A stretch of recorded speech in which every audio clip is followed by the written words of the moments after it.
Than some of our other moms. Also, it's a little bit late for that. And that's what we call a cold open, people. So it's 10 a.m.-ish, Redmond-ish, and therefore it's time to review some API.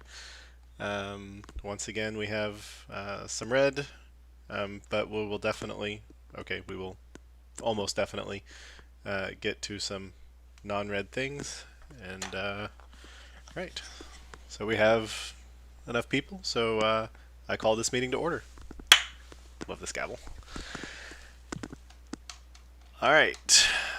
First up, introduce apply application defaults event to the application framework.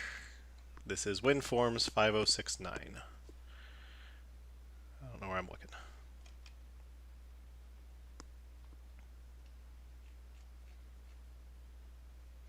Oh yeah, this thing.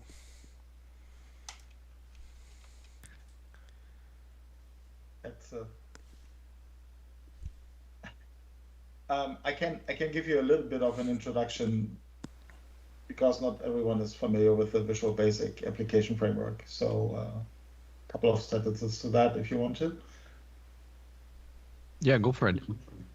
So there's a special Visual Basic runtime for WinForms, which is called the application framework. And the application framework, in contrast to C#,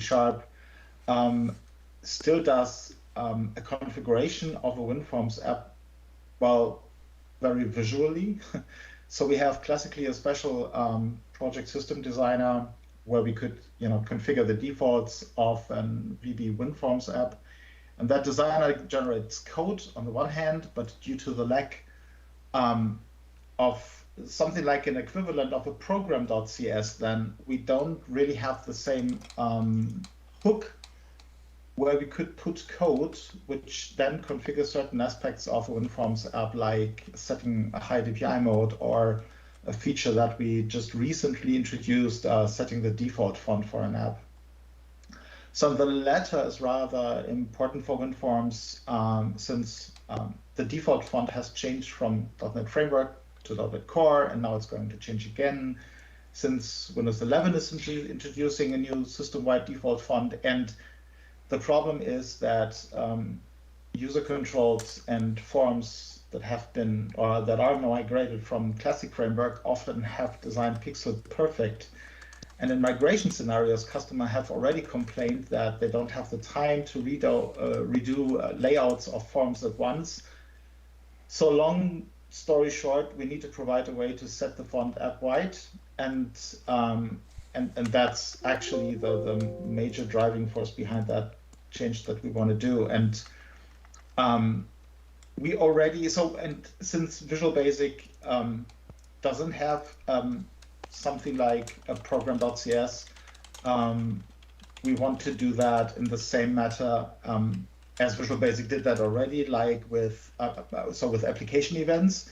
We already have a couple of them, like startup next instance, network availability change, and stuff like that. And that is the reason we wanted to introduce a new event where we can set all those things and all the things that will most probably come in the future in that style, if you will. That's a bigger picture of that change. And remind me, the user code or the generated code, I guess, is deriving from WinForms application base? Yes, yeah, that's inherited, but it's done in kind of a black box Visual Basic 6 style still. So you don't really see the generated code until you explicitly set that up in the Solution Explorer, and that's also the reason we basically want to hide a couple of things, like something that I think is not reflected yet in the change. I need to amend that. Is the high DPI mode, for example, that's going to be generated by the project system will have the editor, what is it, visibility never or something as an attribute on it, because we don't want to. We actually don't want the user to set those things in the base class Windows Forms application base directly.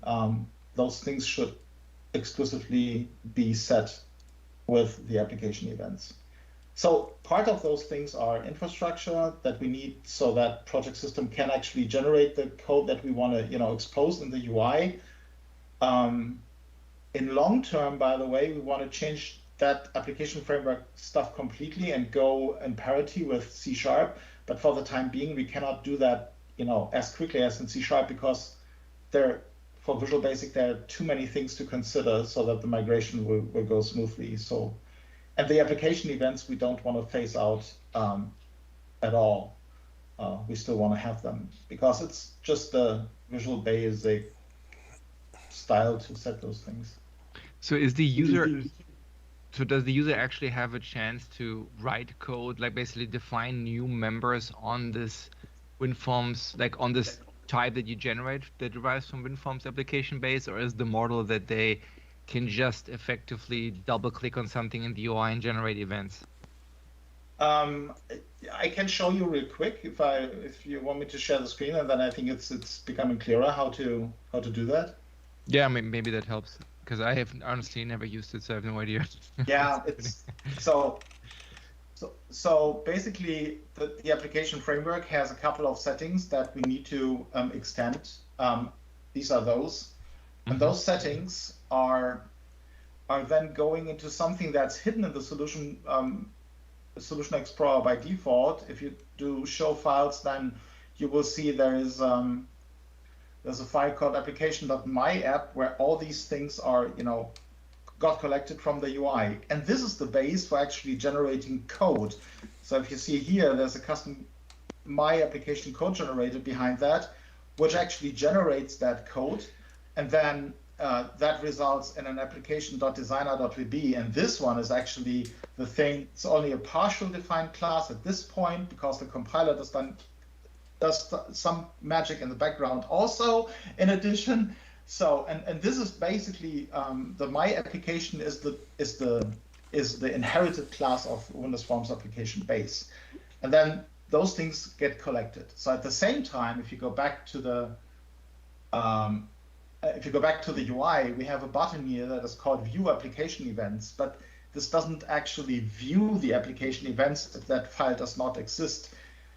It generates those events, and then you are directly going into another invisible partial part of my application. And the idea behind that is then again that you, in the typical Visual Basic style, go to the My Application events, and then you can choose the events that you want to wire up.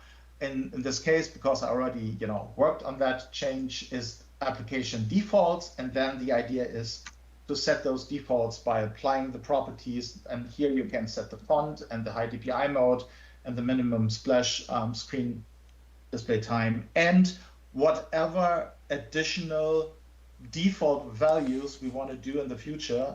It will just be that thing that's going to be extended, and this is the style Visual Basic has done, setting those startup behaviors from day one. Yeah, and this is why we picked up that thing. So there is no in the whole basic naked application. There is no program.vb where you could do that stuff, and so Gotcha. that's And then this my application type is partialed with the one that's generated, right? So like this is where you would see the property that you want to hide, right? Exactly. That is exactly so. I don't want to see now if I do my base dot, and I don't want to see the high DPI mode at that point. I just want to expose those things that are really important to the user, and he should not mess directly with Windows Forms application base. So I guess that's my question. If you look on the Windows Forms application base, all the other properties seem to be either a get, in which case they return something that you can probably mutate, or they're get set. So why would we not just follow that pattern? I'm not sure if I get you. So if you look at the WinForms application base, there's, for example, this, is single instance, right? Which is marked as editor browsable advanced, but like it's get set. So presumably the user could set that in the constructor of my application or some other event. But okay, this is something that actually is set because it's in the generated code it's used. It's going to be set. So a single instance is set, enable visual styles is set, but this is nothing that is supposed to get exposed directly. And well, to be honest, I would like certain things to be differently now already, but we're depending on project system to provide the UI for the settings we need, like setting the fonts or setting the high DPI mode. It's not going to happen in the near future, but still we have the need to. So basically what you're saying is that things that are get set are logically things that are recorded in this my app XML file that the designer effectively writes down, and then the generated code does it, but there's no expectation that the user does it effectively. So for things that the user is supposed to write in code, the pattern is there's an event, there's event arcs, and you set those. Exactly, and pretty much we want to, on long term, we want to phase out the whole application framework now as we know it, and go in the direction that that Igor started with his set font change and with a configuration of the project in the CS proj file, and then we want to really for VB provide a very easy UI where we still could set the VB proj settings visually, but as I said, still the application events I think will stay rather important. So it makes sense to extend and work on them, and in the future even take more of those properties that have been set by the compiler generated code and move them more into the application events to expose them there, and then at the same time go with a different application framework UI, if you will, so we can have parity to C# at one point. That's the plan. Yeah, that makes sense to me now. So I think then, okay, then what you said earlier makes sense. So when you say you want to hide high DPI mode, would you put it under advanced, or would you just say editor browsable never? And does that make a difference? I would say it's just not, it's just, I mean, it doesn't do any harm if it is shown. So the event wins because that's the thing that is processed last, if you will. Even if you set the high DPI mode, it wouldn't do any harm. It's just that it would not be clear what wins. So if you do both, if you derive I mean, you already derived my WinForms application base, but if you would overwrite on initialize and then set the high DPI mode there and then do other settings, even if they don't pop up in IntelliSense, then it would work. And then if you then handled the event in addition, well, then those different settings would just win and get applied in time. It wouldn't do any harm. We just want the users to do it, and in the event. And the compiler doesn't really, I mean, it will generate the code to really set the property, and it actually doesn't really, you know, have the whole ceremony that you see here. It's really streamlined then. Well, the property is read only, right? So I don't know how the user would be able to set it at all, actually. I mean, I would rather say the properties on the properties. So if you have the application events and Oh, you mean on the event arcs? yeah, the event arcs, exactly. Oh, I see. Okay. Well, on the so what's your proposal then? You want to hide some of them on the event arcs, or like what? No, these things get the event arcs get exposed, and I already did that, but I just don't want the user to set certain properties in, like the high DPI mode. It doesn't show up in IntelliSense, but if you say high DPI mode equals, so we have high DPI mode dot, I don't know what the exact syntax is, but you could just set that and then high DPI mode equals. You can set that, but you should not. So that's the point. I see. So then the actual high DPI mode thing is get set, because right now in the API ref as we have it here is I translated it as get only, but that's probably because I don't understand VB. Yeah. Okay, that makes sense then. Yes. Okay. So in Visual Basic, you have to specifically add the read only keyword to have a property being read only, and then it's not just that you apply or not apply the getter or the setter, and then it becomes. I see. And then your proposal is to mark the property probably as editor browsable never, right? Yeah, exactly. And that I actually did that in the change, but I just forget to do. And then you proposed to mark the delegate type as advanced, but the actual event is not advanced. I guess that was intentional because people generally don't need to deal with the delegate type at all, right? To be honest, I just applied the same style that was already in the source. Right. Okay. Just to be consistent. And also, I have one thing I also want to address is the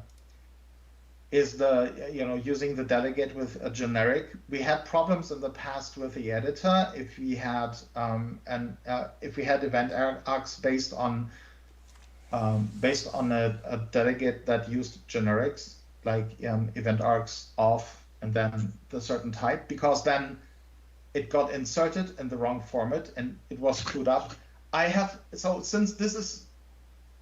Since I cannot remember any place where this already happens in VB, I actually not consciously ever tested it. I can try that certainly, but I have a stomach ache to do that. And if we not necessarily must do that, I would rather not. I mean, to me, it's kind of like, I mean, as Jeremy said, right, normally we prefer event handler of T now to avoid this whole, having to declare delegates every single time we need some new event arcs. But given that this is what VB has already done in that namespace, and if you look at the namespace, there's already a ton of those guys in, I personally don't care. Like, I'm fine with saying it just follows the existing pattern. There's one more delegate handler in there, and it's fine. Yeah, so I have a little bit of a of a time pressure with this also, because this is the work that we need to actually make the templates work, and we since we had to push the VB application framework for .NET 5 in the last minute, because then the decision came, okay, let's do VB anyway, and then we didn't have actually time to introduce the high DPI mode in the .NET 5 timeframe. We kind of did this in a really hacked way, where we introduced this high DPI event with a template, and then the problem now is that if we don't do that comparatively quickly, then the whole application framework experience falls apart. we need this change. Then so everything I want to introduce now, I really want to introduce as risk-free as possible, and that is actually also my motivation not to do things that have not been thoroughly tested before. And so I just want to do the I mean, things makes sense. It's just following the existing pattern, right? So like that would work for me. I mean, unless somebody else has major objections to that. I mean, I feel like, so we don't do events anymore. This is, the first event that we've added. Okay, it's one of at most 10 events we've added in the last 3 years. But I certainly would have thought that the generic event handler would have been tested with, like the VB and C#, as IDE features, because, that's when it was invented. And all of the event handler of T's end up using the same type definition at runtime, so it saves on memory in the process. But I mean, each one is just another piece of straw. Just eventually the camel's going to give way. So it is in the guidelines. It's written as do, meaning there's essentially no reason you should not do it. But if you think you have a reason, then sure. Yeah, I think the testing thing that Klaus was talking about is more the specific the my app code generator, right? That reads the XML file and spits out some VB, right? And who knows how that was written, right? That because I never had to deal with generics over there, like it might just blow up, right?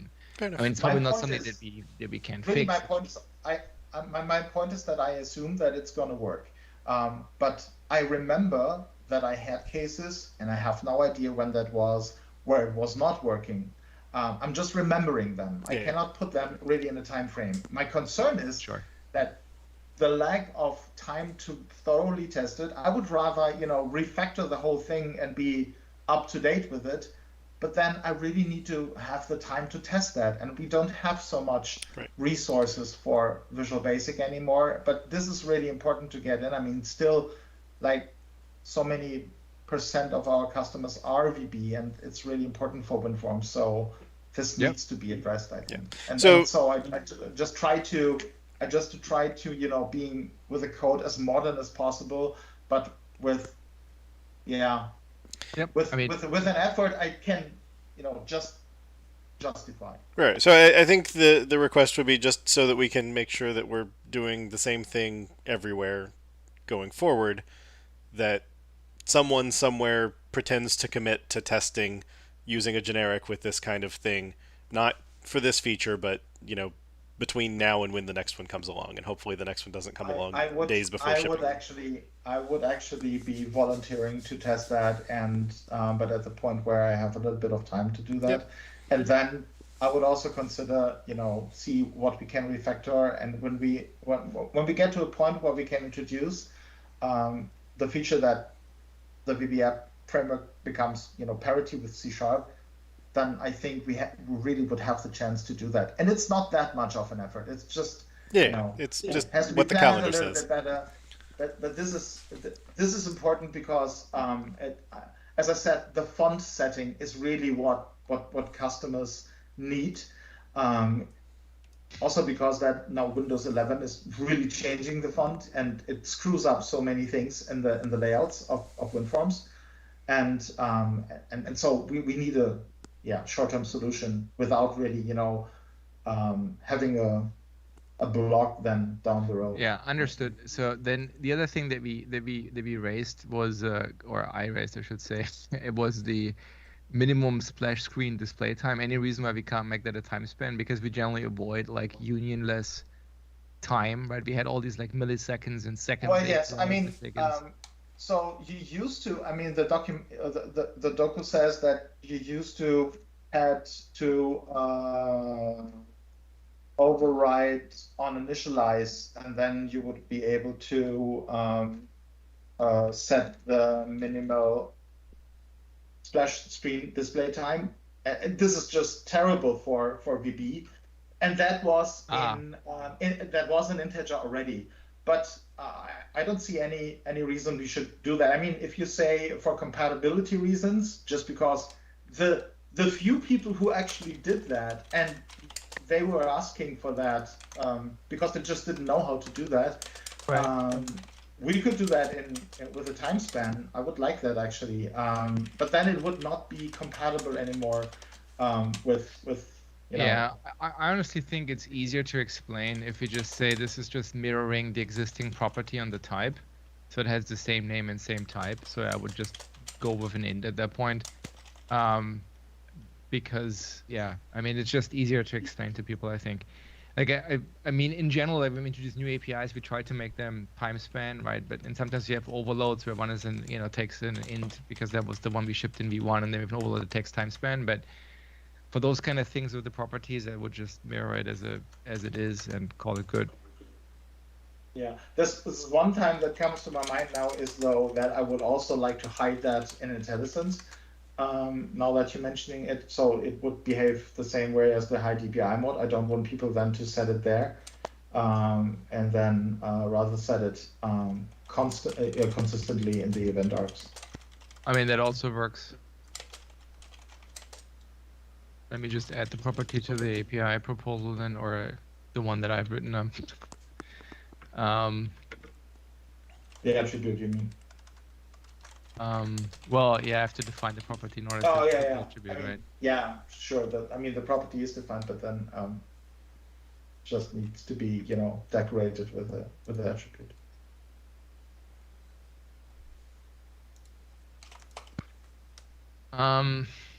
And I would assume you want editor browsable, never not advanced, right? Yes. All right, then I think that unless somebody else has some objections, that's what it is.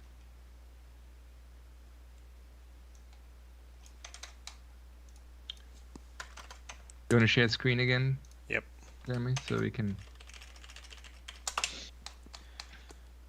Button. Just got the button. Sorry about the people on YouTube. They probably couldn't see what Klaus was showing. Oh, I took care of it. Oh, nice. I have a scene that just makes Teams big. It takes over the screen share.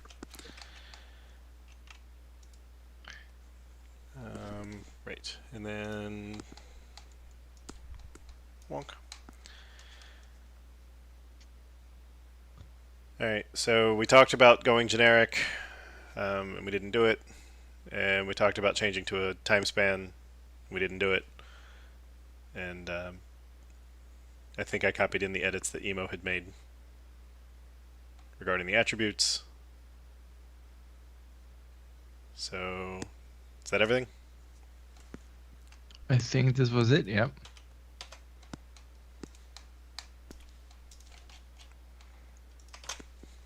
I assume Klaus is happy.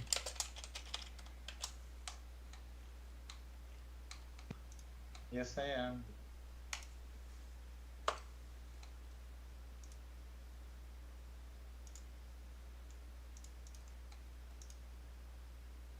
Yay!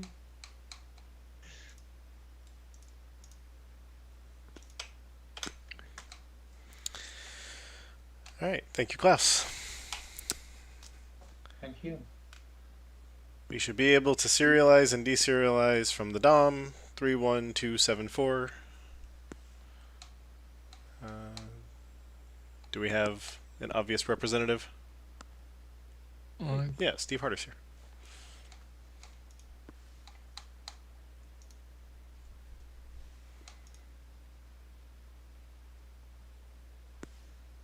You're muted, Steve.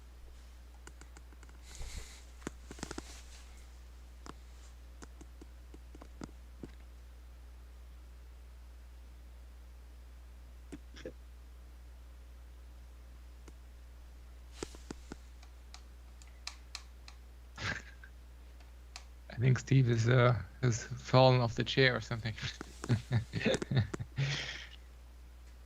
Oh, here we go. Still can't hear you though. Can you hear me? Yeah, now it works. Oh, okay. I updated this API proposal this morning with all the different permutations that people were asking for, including support for JSON node. And I have a couple of comments on the bottom that clarify some of the decisions, if you want to go through those. Holy cow, 122 upvotes. I don't think we have many things that are that highly voted. Didn't realize that this guy got that many views.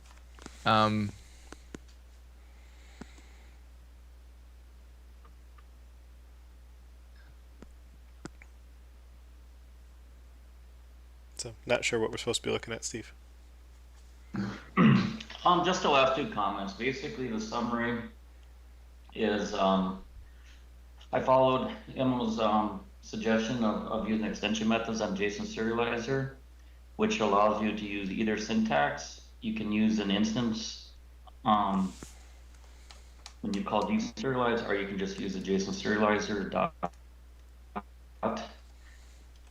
And I just clarified on the last comment that the JSON document APIs in theory could be removed, but there's some drawbacks in doing that.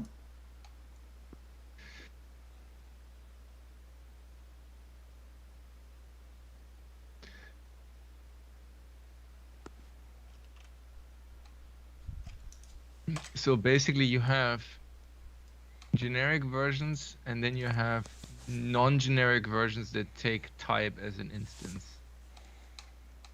And then you have effectively... These are the same patterns we have today for other things that take, string or byte array or stream and that sort of stuff. Right. And then you have effectively the other thing is context versus options. So that's basically we have one set of overloads for the dynamic serializer effectively, and one that uses the code-generated one, right? Right.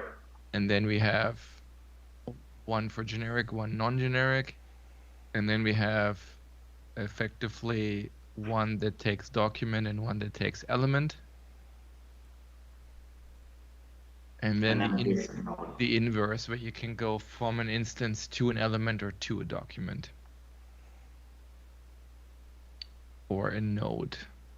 I did not add any overloads to convert from JSON element to JSON node or anything like that. I mean, I think that would exist elsewhere, but yes. So we have these three different types, and then 4 permutations of each.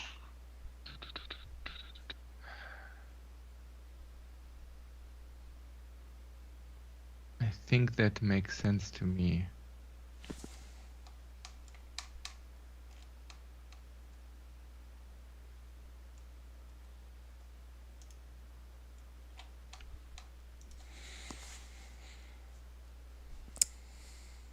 Seems reasonable to me. Just it looks like a lot more than I bargained for, so that's why I need a moment to just digest the number of APIs. But yeah, it makes sense.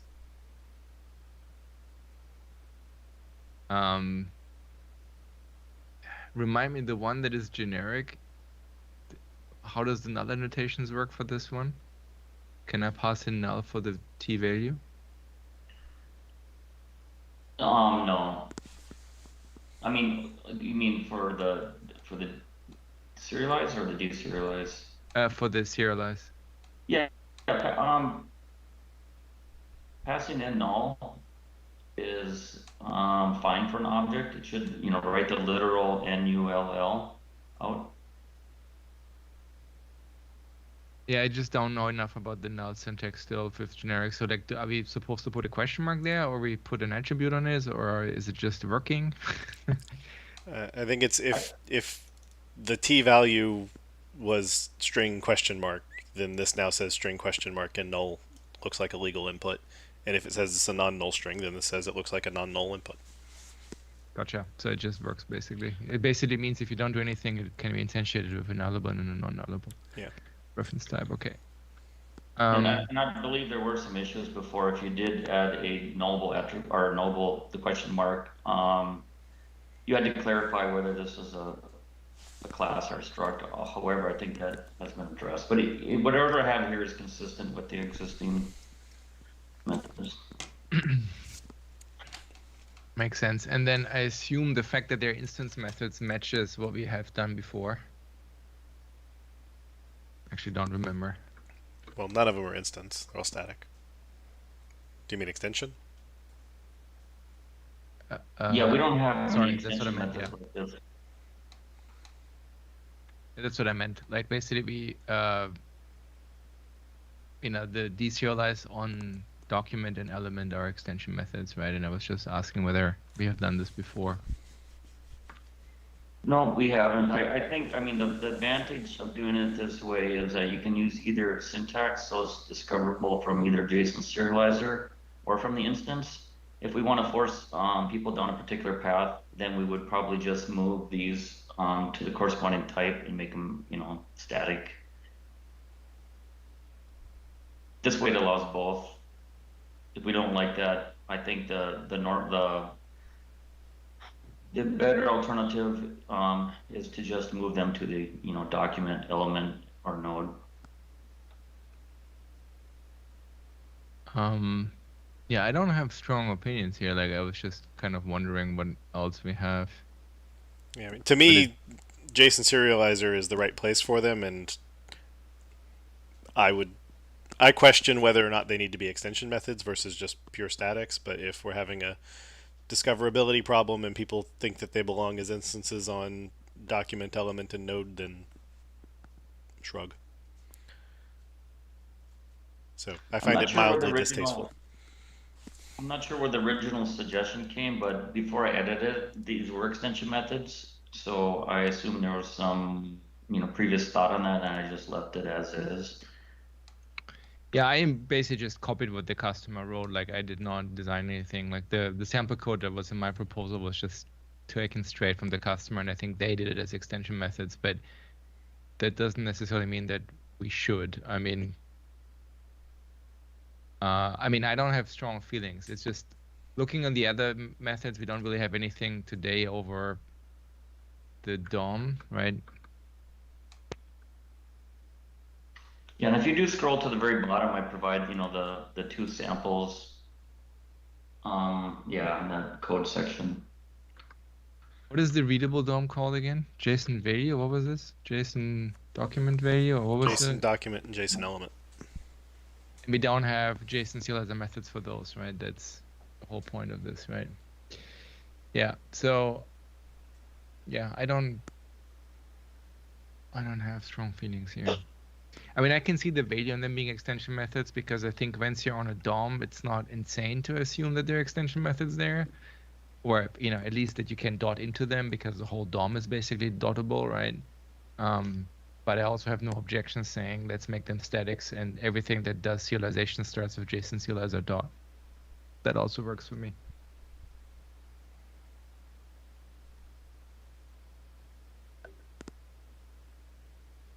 Yeah, I have in my feelings, I have no.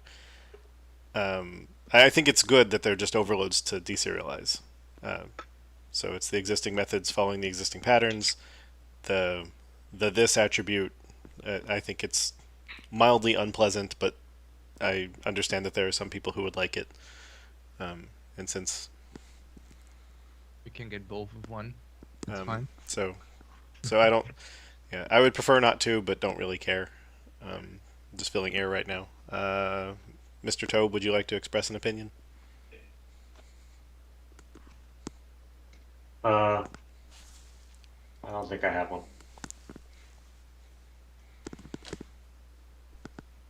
Okay. I just picked a person to call on. I do have a general question. Just every time we add a feature to JSON serializer, it seems the next day we get a regression email about size for WASM.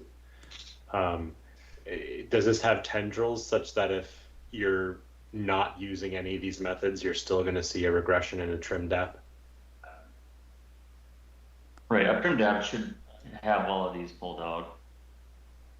And there's really not any additional code outside of these methods. I mean, a few dozen lines of code at the most, so should be pretty good there. Okay. Most of the size regressions come from when we add new converters.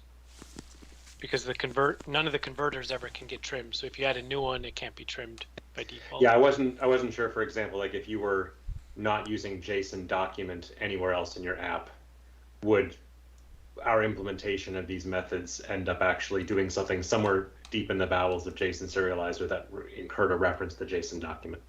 That already happens today. Great. Meaning it's already in the size metrics. Right, because there's already a converter for JSON document, JSON element, JSON node. But these APIs, if we could fix that, these APIs wouldn't root it because they're public APIs.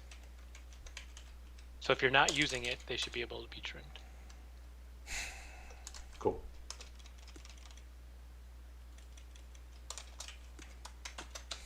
Sweet. Seems like a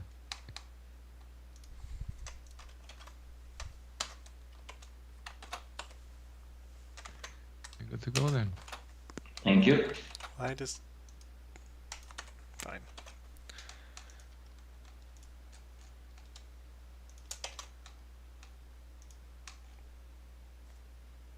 I think you're missing a closing price now.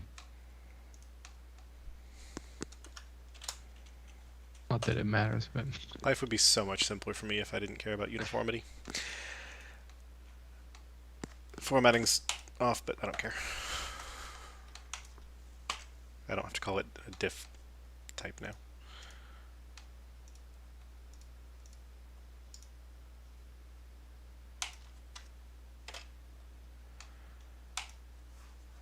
All right.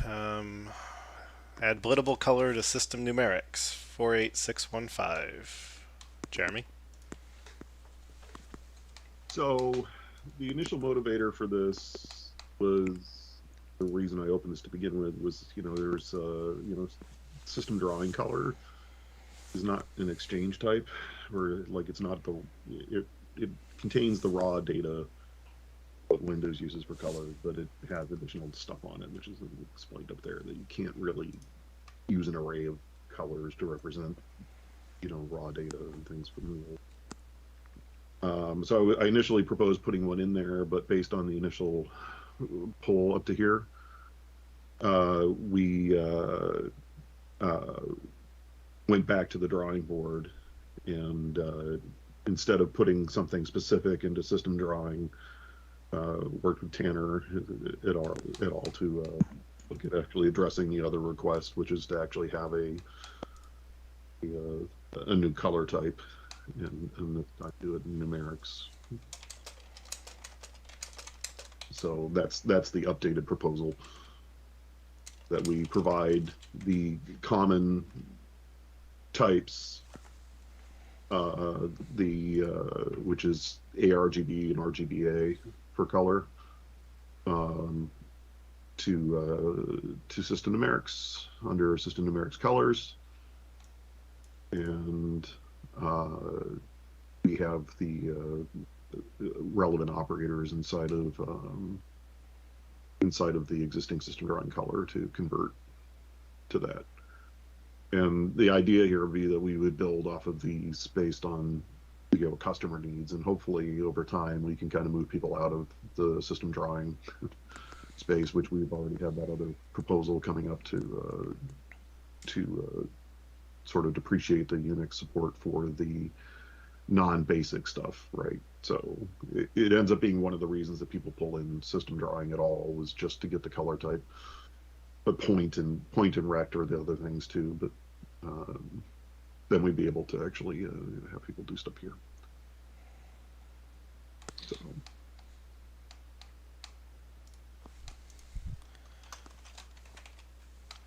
I mean, how does it address the original concern that we have, that we basically end up with a bifurcated world where we have different colors now? It means that... Sorry, go ahead. I was going to say, the original concern was that we were going to be adding new types to System.Drawing, and System Drawing wouldn't be the thing moving forward. And so if we ever decided to add proper color types in the future, you'd have people being like, do I use System Drawing colors or do I use this other colors? This resolves the problem by saying System Drawing has an existing color type today, but it's a legacy type. And so we're going to add new System.Numerics color types that are the color types moving forward. And the existing system drawing color type, which is a terrible class thing, will just have an interrupt mechanism with the new stuff that we're going to say anyone who wants color types would use this, or a more explicit thing like image sharp exposes moving forward, if they want some esoteric image format support. I guess I still don't understand how this prevents the bifurcation, because I mean, you can say that, yeah, there's a new type and it's the thing moving forward, but everything we have in winforms and WPF doesn't deal with any of those types, and we can't change what they are having, right? Because it would be a massive breaking change in both winforms and WPF to change what background color returns. We can't change them, but like for new APIs or that we have that are coming in for performance reasons, which talks about some of these things. Some of these are like we do take arrays of colors in a few places. We can take spans of this stuff. That's just the what we need the data for, and we don't convert things over. Or we can get things back for new APIs, and because it'll implicitly convert to color, then you can use it and you'll be fine with it. But this doesn't propose that, right? That just only has the types in it, right? No, I have the implicit converter up there. No, I meant the high performance APIs you mentioned. No, that's I didn't want to muddy it up with like creating. You should view these like new... the other purpose of this thing is also to do for our own internal purposes and other people's purposes to like do. For me specifically with winforms, it's doing interop. It's easy to mess this up. You have to define this thing yourself, and just you can make a mess and not realize it, and like us controlling this is a little bit. Yeah, I don't disagree with that. To me, it's hard for me to like say let's accept this new type when the only thing we currently have is the new type, right? Because basically the idea is that, to me, the type is only really valuable, and like in my opinion, lack of any other data points here, is that like if we have sufficient API services that would deal with that type, right? And so like lacking that, I don't think the type is useful enough as an interrupt mechanism. At that point, I'd rather have it private in winforms or wherever we need it, right? If we once we actually have API service that motivates this thing being exchange type, then I think it's easier to justify. But like it just seemed like, the only person that downloaded this proposal is the one that we said would benefit from this type, right? So No. So image sharp wouldn't benefit from this type, and the reason that James downvoted it, to my understanding, is because the color space stuff is hard, and so the general thing of having .NET expose, trying to expose something like WIC, where it supports all these image formats and everything else, it basically would invalidate image sharp existing, because then you have everything built in, and that's not something that's the goal of this. Instead, you should think of these color types as primitives. They are specifically not what WPF or winforms use, because what WPF and winforms use is a primitive plus a ton of other metadata that they use to interop with the brushes and the resource systems and everything else that they have. And so these are functionally like int32. They are the color primitive types on which you can build the other types. And in this initial proposal, they are basically literally just wrapper types around the raw data. They don't expose any of the color methods or anything else. And part of that was because we were initially targeting this for 6, and so we didn't want to spend all the time. There is a number of core helper APIs that we would ideally expose on these eventually, like basic color addition, interpolation, basically the things that you would find in any standard numerics graphics-based library like DirectX Math, GLM Math, etc. And so this fits in with that general concept of most graphical numerics libraries which is basically what System.Numerics is today, expose a number of core types like vectors, matrices, planes, and color primitives, and then some helper methods on top of those, which you can then use to go and build more extensive libraries.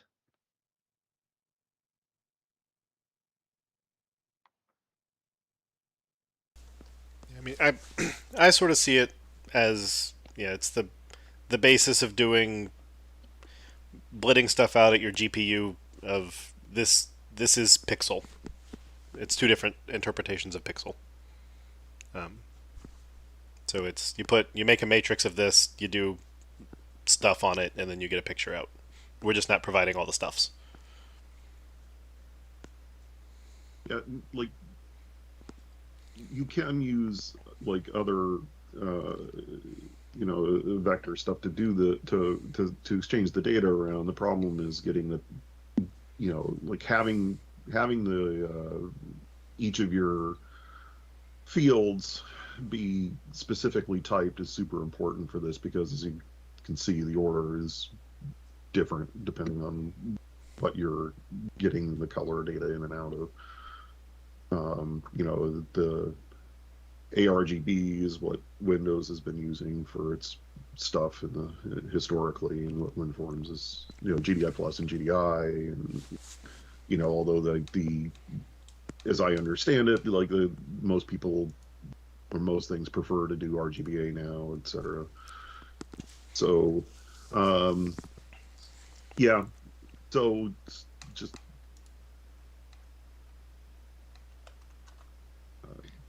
I mean, I don't know. Like, to me, it's hard to motivate new API service for GDI, GDI plus. I think if this type would be useful for, let's say, Maui or something else we're doing, I think that would warrant the public type much more. Otherwise, it would just say, yeah, define a private type inside of those assemblies.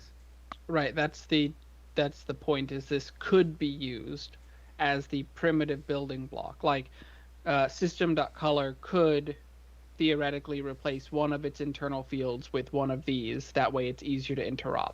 And then it gets some of the other functionality for quote unquote free, along with any future, like I linked in chat the DirectX Math color support, which includes things like comparisons, adjusting the contrast and saturation, and conversion between primitive color formats like sRGB to RGB. Or HSL to RGB, and so you can then go and build the WinForms color on top of this to get performance improvements. You can likewise do that with WPF, and then you have a common efficient interchange type between them. The same with any graphics libraries out there. They could, if they want to and deem it useful, use this as the primitive building block and know that it has that it is performance oriented, and that it is not opinionated in its design.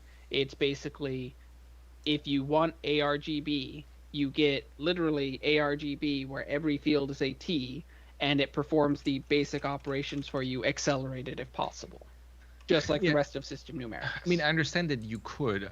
What I'm trying to say is, like, unless there is a plan that it does, I don't think the type pays for itself, because basically you have a type now that somebody could be using but nobody is using, right? So that's the, like, to me, the only value of adding this type is if it does become an exchange type. If it's not an exchange type, it's just yet another thing that you can throw at the interop layer, then an internal type would have been. It's a chicken and egg thing, right? So, like.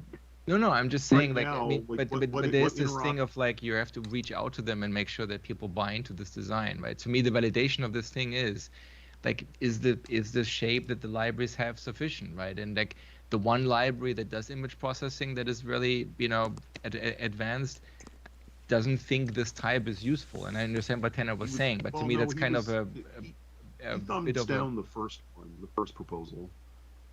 Sure. Like, so. Yeah, but then my question is, have we done enough validation that we think this new proposal is addressing those concerns? I think regardless of that, it fits well within the realm of what System.Numerics exposes, and it fits in with how the other types like vector 2, 3, and 4 get used. Vector 2, 3, and 4 are interchange types, and but most libraries don't use them directly. They use them internally, sometimes wrapping their as the backing field for their own types, and they'll convert between them for performance reasons, but they don't expose it to the users. And so it ultimately becomes libraries aren't going to use this type directly. They may use it internally for perf reasons, and I think that fits well within the realm of numerics and what we've exposed here already. Yeah, to me, it sounds a bit more like another flavor of vector 4, right? Not quite, because so yes and no. It's similar to vector 4 in the same way that a quaternion is also a vector 4. Like 90% of the code between a quaternion and a vector 4 is the same for the primitive operations, but then there's some additional operations that are different, and you actually want that strong typing to differentiate.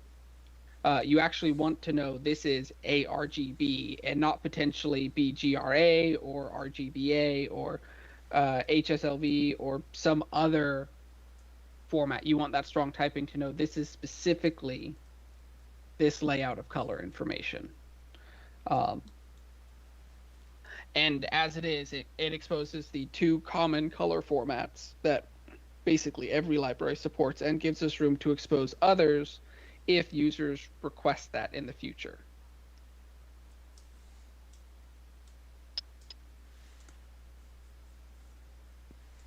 Yeah, I mean, like as I said, like I'm not opposed to that, but I guess my question is like, who's asking for this besides us? Like, is there customer evidence that suggests that if we expose this type, it would become an exchange type? Was it just something that we find useful and we could imagine it becomes an exchange type?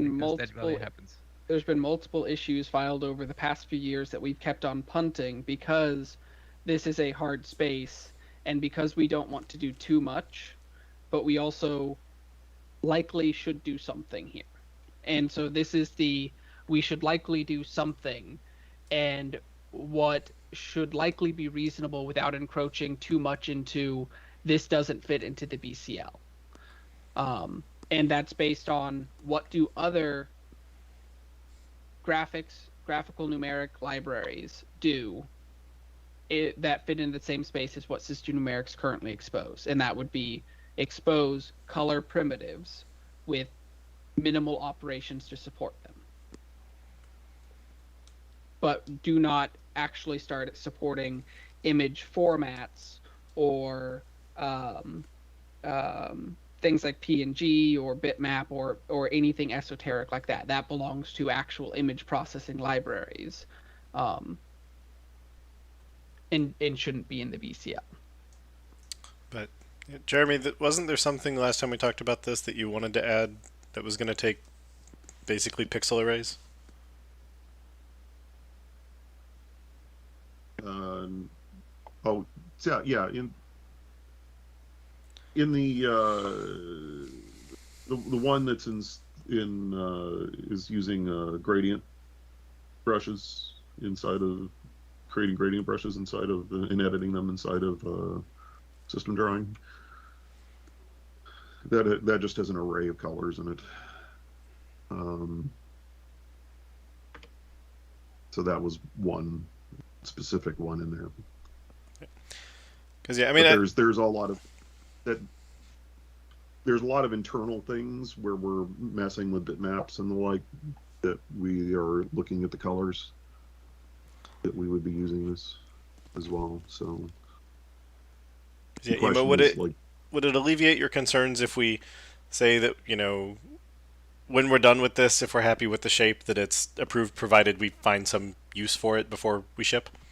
Like, this is marked for 7, so we have, you know, a year to figure out, now that we have the thing, where would we want to use it? I feel that previously I felt like there was a justified need for it, and that I've just carried the feeling into us looking at it again. So I feel like once we have it, that there are things that, yeah, Tanner alluded to, issues that have been punted on because there wasn't a good way to solve them, and But I don't think we want to look at like an entire. We don't want to spend an entire day reviewing a bunch of things that are going to talk about pixel colors. So this is part 1 of N. Yeah, on the one hand So- side, yes. On the other, it's kind of like the problem is the inverse, right? Like on the one hand side, you can just look at these types and say, do they have the right shape? But like the validation is in the things that it interoperates with, right? Like, does it have the right shape? Does it have the right naming? That's hard to judge if the only thing I have is this, right? Fair It's a enough. bit- So I would like to point out that the reason we rejected this last time was because we tried to do it just in winforms. Like Jeremy originally was doing just winforms, and it was punted as we want to look at this as what would it take to expose it more generally. And now we're pushing it back as let's not expose it more generally. Let's do it just in winforms. No. The problem there was a public type in winforms. What I was saying is, if we needed as an interop mechanism, I'd rather have an internal private type in Right, winforms. but no, it Like, needs to me, to be. yeah, but it that's needs the to be point, public right? because public API surface needs to take it. That's what I'm saying. So, and that's why I think, like, yes, my pushback is still the same, which is, this has become an exchange type. It needs to pay for itself, and that means it needs to be valuable enough. And it can't be just, oh, it's really handy over here in winforms, but the WPF isn't going to take it, because again, like, unless we work with them and we actually get it on the books, it's not going to happen by itself, right? And that's kind of my same question for the rest of the ecosystem. Unless there's parties interested in that type and are willing to do work to actually make that type useful, I don't think it pays for itself. Like, that's the same. So my own Multiple view people is have that. been Sorry, go ahead, Tanner.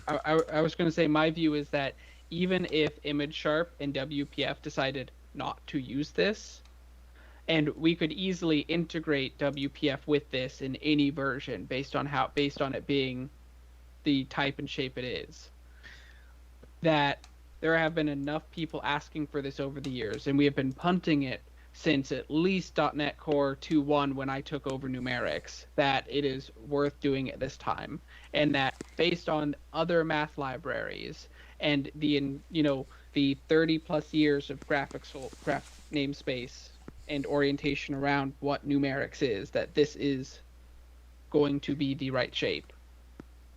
I mean, I'm not an expert, right? Like, all I'm saying is that, like, based on the fact that it only has 6 upvotes, I don't see the evidence. It doesn't mean that it doesn't exist. I'm just saying I don't see it, right? So, like, that's kind of my question. Yeah, part of the upvote things, is we can't just look at the upvotes, because this started as a completely different issue, and that's where most of the upvotes came from. Sure. So, like, but by the way, I'm not saying absolutely not, right? All I'm saying is, I think I want to just see more evidence that if we do this, stuff is happening, right? And so that's why I'm saying, I mean, before I'm willing to approve it, I would say, have we reached out to people? Have we circulated this? Have we socialized this?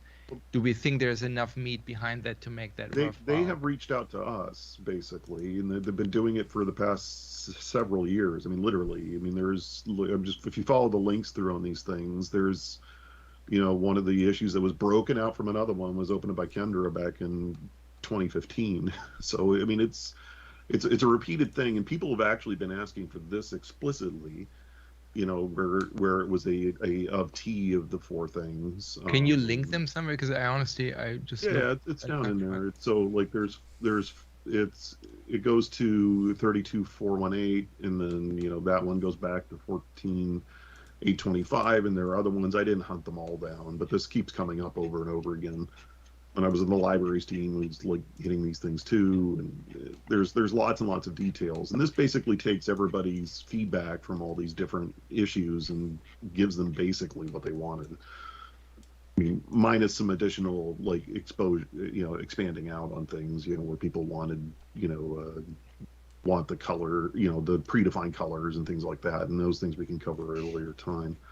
But the fundamental thing is that, like, it is usable even if people don't use it as an exchange type. The expectation is that they will, but they won't. Like, it's a chicken and egg thing. They won't do it. They won't consider anything until something exists, and this is the sort of thing that takes, people have to be depending on. No, I understand. Like, but the problem is it cuts both ways, right? So like, if we ship something in order to unblock that tie, and then people start first looking at it, and then we get feedback like, oh, what you now have is not quite what I needed, so I still can't use it. Then we just have another type there's that no isn't thing useful, like right? for the raw data, like for this specific scenario, it matches what the raw data is. So there's not like, you may not like the name, fine. You know, it might not have an extra piece of like additional functionality, you know, like the HSL converters or whatever. But there's no, like, the data is the data. It's like ARGB all in order and the other way around. That will never change. It's just going to be like naming related things that people will be complaining about. They might not like the fact that it's under System.Numerics colors. They might think it's better in System.Numerics. It's all going to be niddly stuff, right? You know, not, you know, this is not really giving the more contentious things about what we should do for predefined colors and things like that, you know, where we really want some more feedback about what goes into that sort of thing. That has opinions that can be like influencing the way we go one way or the other. But like, you know, the raw data itself, this is just what it is. Right. This isn't like JSON where we're exposing classes or anything. This is literally primitive struct types. There is no shape that isn't this. This is the raw minimal shape for these types, and there is no other shape that works because it's a primitive struct, and so it has to be exactly 4 fields that are of the component names, and then the constructor, the converters that we have on the other types, and equatable. That is the minimal surface area. And ARGB and RGBA are the 2 industry-wide base formats most widely used everywhere. In both platforms and image types, it's by far and away the most common one. So RGB, basically, it's just where the alpha is, like either it's at the beginning or the end. Yes, and technically there's like 16 other formats, or, you know, however many permutations for any order you want, but these are the 2 standard most common. Then I assume that the 2 standard most common T's are going to be byte and float. Yes. I also assume we constrain these to one of the new numerical interfaces. What's that?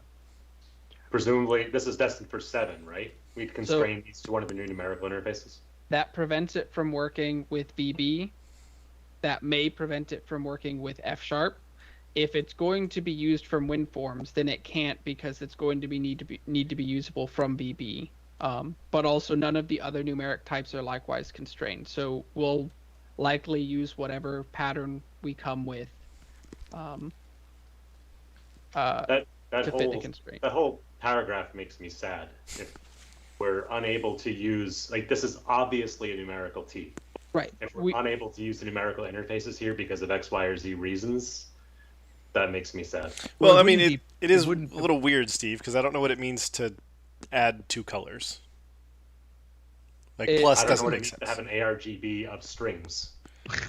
So I agree. I feel that the T's should be, instead of struct, should be unmanaged personally, but.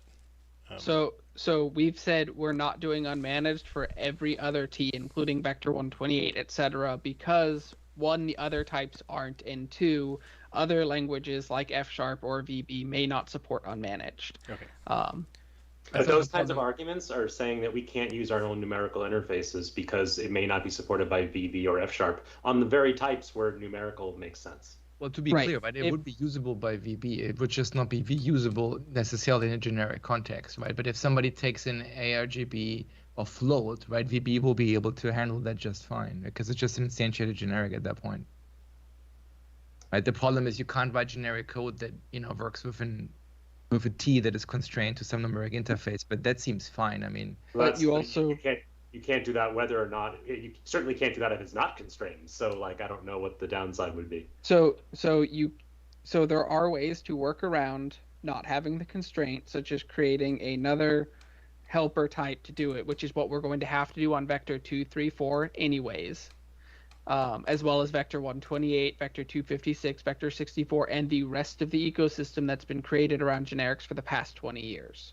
But we're talking about new stuff going forward. We shouldn't carry that legacy burden forward. Except we're going to have to in order for them to interop with the rest of the ecosystem. Because if we add an additional constraint here, then that means anyone using these types have to add additional constraints, which means that they can't do. But again, that's an argument against numerical interfaces in general. I don't know why we're constraining ourselves. We're talking about adding this feature that we should be able to use liberally in places where it makes sense. And we're saying we can't though because we don't want to burden higher level libraries to adopt it as well.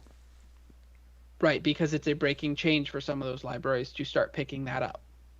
Well, but I guess the details matter here. Like, I don't understand necessarily what you mean by the helper type, but also, do you really expect? I understand the general argument with generics where you already are in a generic context, but you're unconstrained. Now, using generic types that are constrained is not possible because you can't now, because you have to annotate yourself, so it's a breaking change and it's viral, right? But like, I would assume that most graphics libraries aren't generic, right? Most libraries are dealing with bytes or floats already, so we really expect there's a lot of libraries out there, given how weak our generic numeric support is today, that does interesting stuff in a generic context and isn't constrained to something. That seems I believe so, and that's the entire point around the new generic math stuff, is giving them a way to change their code to start using it. I didn't think that was the entire point. I thought the entire point was they're all adding 12 variations of the relevant APIs for byte, for int, for uint, for long, rather than having a generic and saying, please only use this with numerical types. Or they have a generic and they're doing if type of t equals x, if type of t equals y, if type of t equals z, etc. Because that also allows generic specialization. I think it requires more investigation. But I think we're doing ourselves a real disservice if we invest all this effort in creating numerical interfaces and then effectively say we can't use them. Any new feature we expose, no matter what the feature, we have to have some way to interop between the old and the new, especially if it's in an area like generics where changing and constraint is a breaking change. This is a brand new type we're talking about here. Yes, but if you have any existing type that is generic, such as vector 4 of t, and you want to be able to convert to an ARGB of t. I'm not talking about vector 4 of t. I'm talking about a brand new type we're introducing in 7. We are going to want to eventually have a conversion between ARGB of t and vector 4 of t. In order for that to be successful, you need to either put both of them on ARGB of t, or you would want to put one of them on vector 4 of t. And because vector 4 of t is an existing type, so let's say a user has defined their own vector 4 of t that is constrained to struct, they cannot implement a conversion to System.Numerics colors ARGBT if it is anything but constrained to struct. No, but that conversion operation can have a constraint on it, and then it only works if the vector of t that's being used is also it has a t that is also constrained. Conversion operations and operators in general are not allowed to be generic. I'm talking about just the normal method. Right. So I guess that's why I said, like, to me details matter, right? So the question is, I understand what Tanner was saying, but I think it's a bit, I would almost say defeatist if we say, oh, because there's one particular thing that we can't do, thus we can't use it anywhere. That seems a bit over the top. Like, I would say, yes, when you introduce a new feature, we have to think about how it interoperates.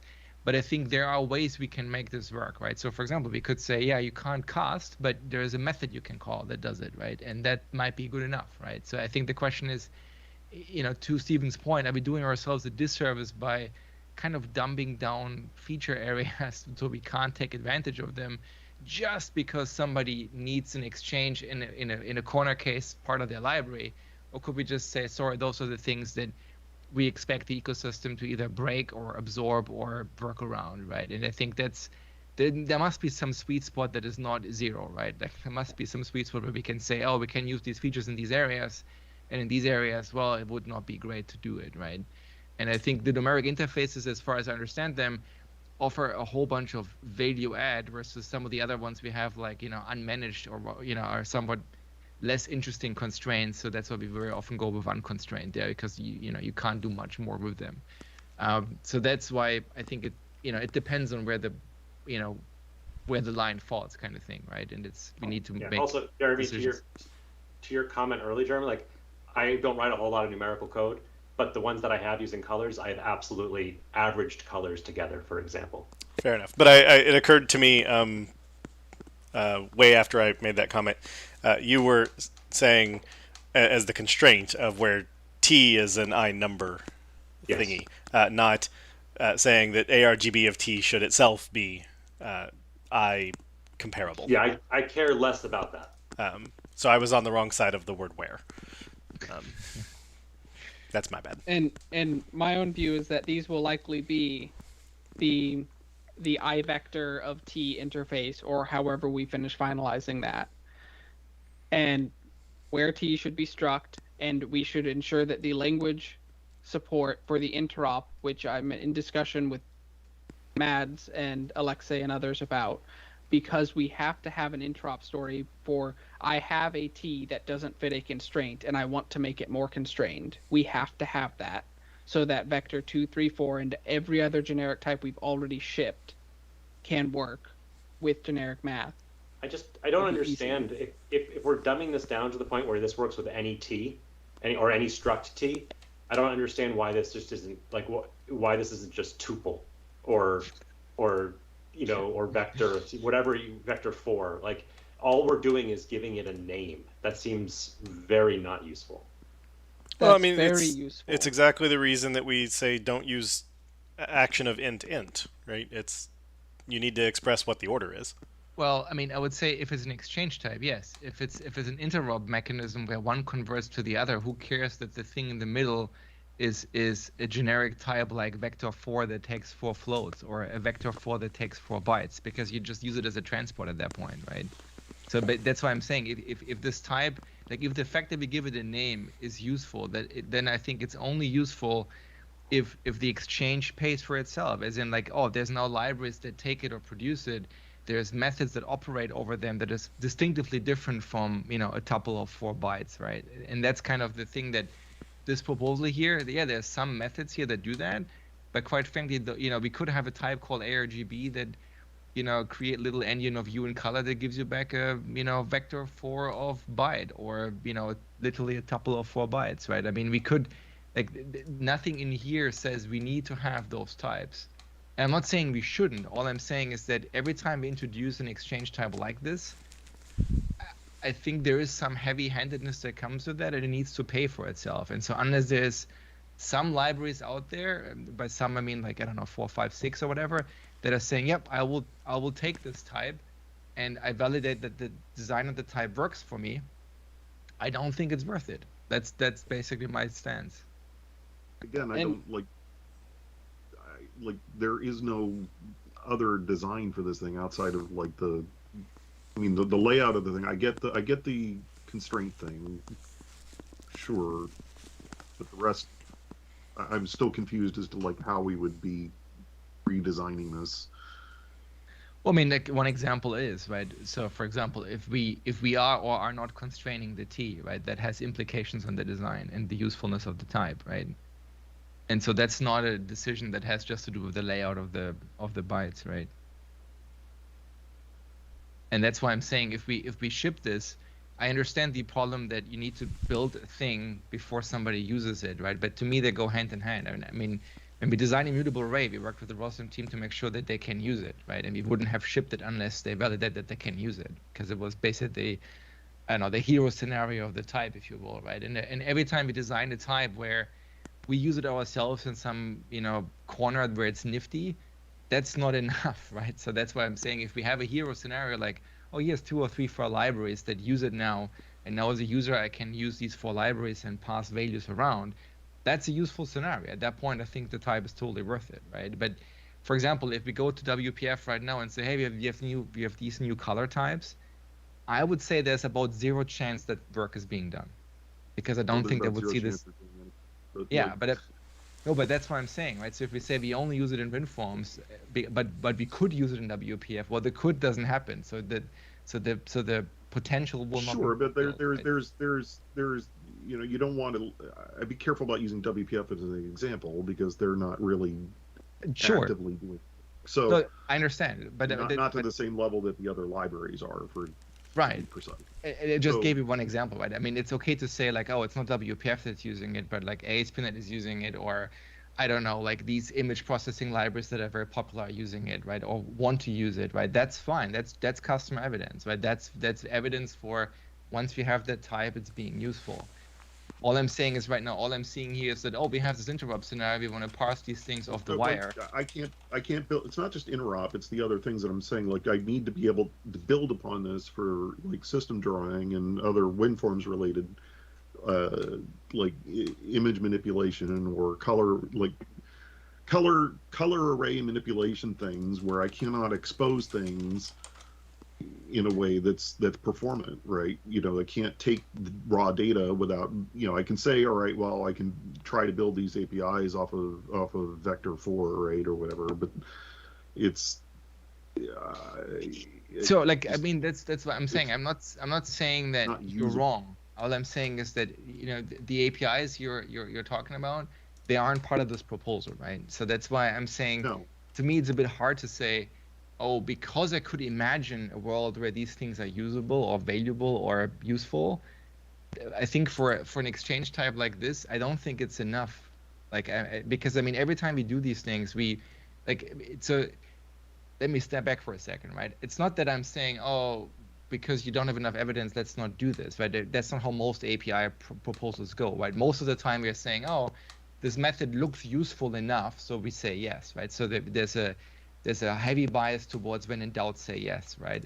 But for exchange type, I think there is, or there should be, an inherent bias to no, unless there's enough evidence, because the downside of shipping exchange types that are not useful enough is that they cause fragmentation and pain points for the customer, because there's more and more ways you can represent the exact same information, right? And that's why I'm saying you need to offset that possible fragmentation with evidence that says, no, there's more unification now because this type is better than what system drawing color ever was, and here's a bunch of libraries that would use it. Here's how we would interoperate with system drawing color. Here's the algorithms that we can now build at a high performance. In aggregate, now the package has value, right? But if the only thing we're reviewing here is kind of basically a struct with 4 fields, I understand that makes the proposal neat, but I don't feel like I'm in the position where I could say there's enough for me to say yes. If you want to exchange stuff with between libraries, there's no way for them to do that in a way that's expressible unless they take, if they want to pipe it through the framework. Right. There's no way to do that outside of like an untyped type that we have, right, which is risky and difficult to use, or system color, which has no performance, right, system drawn color. And I did link to the other things, but if we were to review this en masse, which includes, you know, all of the APIs that should be on here, we'd probably spend 3 times as long as we've already spent reviewing it, because it's a large. No, that's not what I'm saying. That's not what I'm saying. I'm not saying, you know, dump in more APIs. What I'm saying is provide evidence, right? The evidence could be 4 paragraphs of text that says, here's the kind of algorithms we want to do. There's a proposal link if you want to look at them. Here are the 4 libraries that have asked for this. They have looked at this proposal. They think it's viable. This is how they will exchange it. Like that to me would be completely fine. I mean, you know, we don't have to design the entire thing, right? All I'm saying is that right now it seems just, you know, unrealized potential, right? And so nothing you said is wrong. All I'm saying is that there is a lot of like ifs that needs to happen, and if they don't happen, the type is a net negative. It's unrealized potential based off of years of industry experience and what other ecosystems are doing for these types. So this is taking 6 years of feedback into account, right? Plus all what in addition to what Tanner is already saying.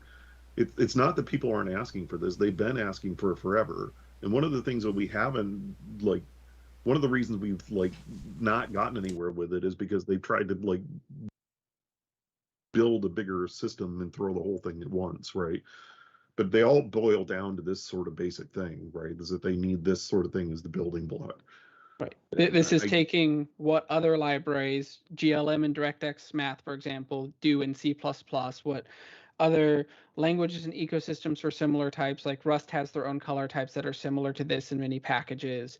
What users have been asking for, from Kendra to 43218 that you looked at earlier, taking it all and boiling it down to what's something that actually fits that and works for winforms as their interchange type between performance and color. That's taking all of this, and then it's simplifying it down to what was something that we could actually get in to start this off without reviewing literally, 100+ APIs all at once, and getting into some of the more complex discussions of, are we going to be able to implement this all in one release? And the answer to that is clearly no, and that's fine. I think I'm not actually demanding that. I'm just saying, to me, the problem with exchange type is doing them incrementally in small increments might be detrimental because you don't get enough leeway, like you don't get enough mileage out of them, right? So that's why, to me, kind of, I don't know, like maybe the fact that it's an API proposal is the thing that's problematic. I mean, if you write an actual proposal that says here's the shape of the type, here's what we envision to happen in the long run, and we make it the design and we share it more widely with people and see what the reaction to that is, that would be a fine next step in my opinion. But like, I'm hesitant to just say API approved because it's the only way this layout has to happen on the wire. Like that seems, in my point of view, for an exchange type, not enough. It's not the only way it has to happen in the wire. It's the only layout that's valid for these types. Sure, but same statement.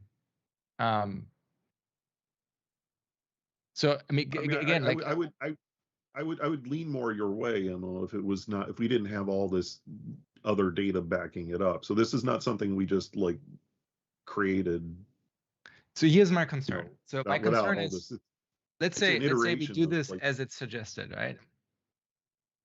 And then we ship it in 7, and then a bunch of libraries look into that and saying, sorry, I can't use it for various reasons, right? Either because I already have types, there's not enough value in exchanging those, and then we have a type that nobody's using. And I mean, we have seen this in the past, so this is not something that I'm making up. Sure, I mean, we have had types that people have asked for, we built them, and then nobody's using them. So it's not like the first time this happens. But my bigger concern is that there is already this problem that we have a bunch of graphics libraries. People are already upset with us that we build things like, part of Maui is this drawing stack that we have, right, for controls. Yeah. And so this is just another thing where people say like, oh, great, you're competing with us again. And so my question is, how do we reconcile this part? I don't think that's true. I think that there is an answer here that like people need a color, and they do use, I mean, from the framework, and they do use system drawing color, and that is just not good enough, right? And it's weird to ask people to expose that thing is like, how do I give you a color that you can use, or make people do their own manual transformation between that and something that's got extra especially like there's nothing. So there's to be so clear, much hanging off. Especially now that drawing's not allowed on Unix. So to be very clear, right? I'm not saying you don't have good reasons. I'm not saying the design of the type is wrong. What I'm saying is that the proposal as it's written here doesn't make that obvious. So to me, it's lack of like all the things you just said. I believe you, they're true. It's just that they're not part of this proposal, right? So that's why I'm saying, if you had a design that is a bit more detailed and a bit more, here's what we would envision happens over the next 2 years, and we share that more widely and get more eyeballs on it, because again, this proposal has 6 upvotes and 18 comments, right? Which basically means it, as it stands here, it seems to have been not seen by a lot of people, and that's my only concern. Like, my concern is not that I see something that is obviously wrong. I'm just saying this is an area where our probability of getting it right off the gate is just historically not very high, and that's why I'd say the only alternative to this is literally not exposing the types. You're basically saying, do we get evidence to expose them and winforms is SOL, or do we not expose them at all?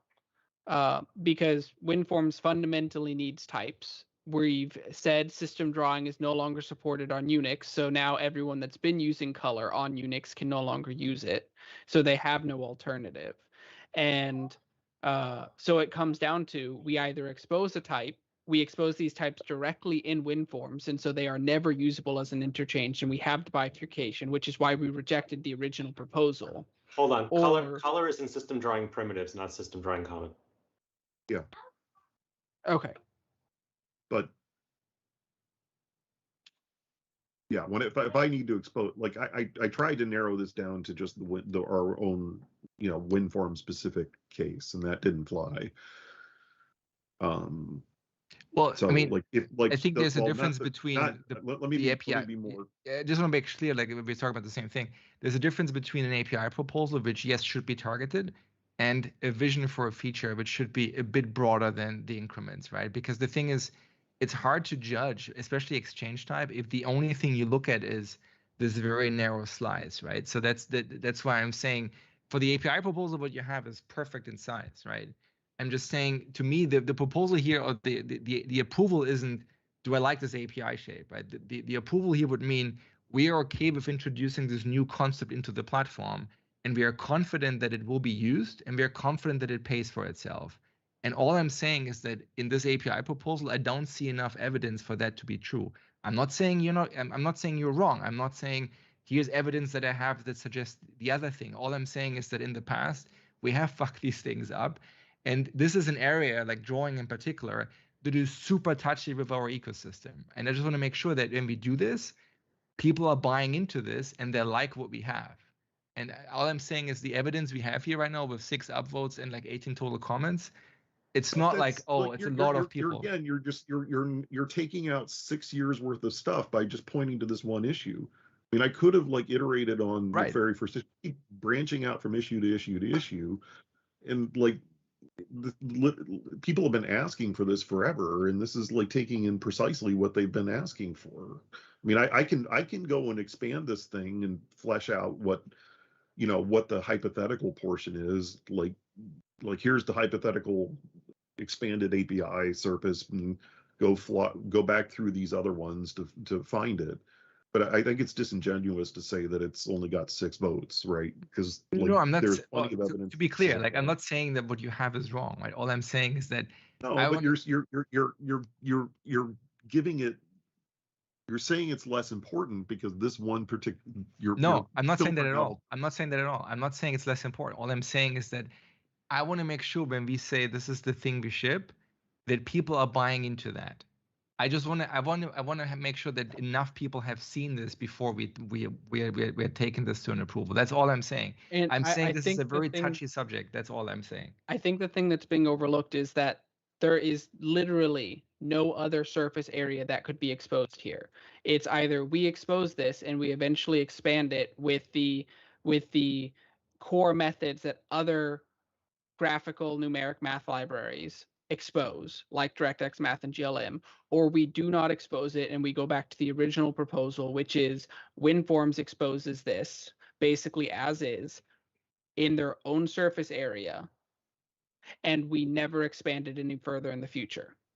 But more specifically is we end up doing it in system drawing, because like the things that I'm looking at in particular are like the sort of performance things that I'm hitting, and it's an incremental thing that I'm going through with WinForms, trying to improve the runtime piece. But like there are specific things like where we take in, you know, we work with system drawing, right? That's just what it is. And like those, we work with bitmap and other image types that come from that. And sometimes we're manipulating the pieces that are in there, and there's no way to get to the data, you know, in a public way at the moment, right? So, you know, either I continue, because this is an iterative thing. You know, we've introduced the dependency on System.Numerics for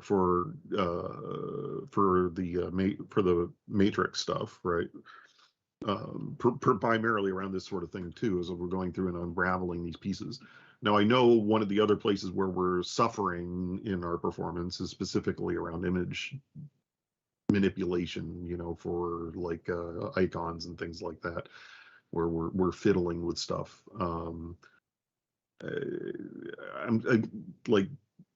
I have to have something where I can get the raw data out, right? And like, so like the ultimate thing is going like from system drawing, which is not under, you know, it's not an internal thing to WinForms. Right. And something has to be there. I mean, we can make it an untyped one of these, which I guess is possible, or we could do with my original proposal, which had its definite downsides. The reason I went that way is because I knew this conversation having gone on for 7 years, it's like difficult to get to an endpoint on it. So I thought, well, maybe I can avoid that and deal with the immediate scenario, which is like you need something like that. But I do agree that it's better to have something, an exchange thing, just like we do with the matrix thing, that's just totally agnostic to system drawing. Right. And so it basically comes down to a question of, is this going in System.Numerics colors or is it going in system drawing? And the view based on the past 6 years worth of data and industry experience and prior art is that having these in System.Numerics colors and extending them with additional methods in the future so that core operations like addition, blending, interpolation, etc. exist like other core math and color related libraries do was the right approach, especially since it got pushed back originally on we shouldn't just expose this in winforms. And the manipulation in particular is something that I want to take advantage of, and I want it to be done held inside of System.Numerics, because we do that in winforms, right? We manipulate we manipulate the brightness of things and stuff like that, and we're converting to HSL and back and forth, and like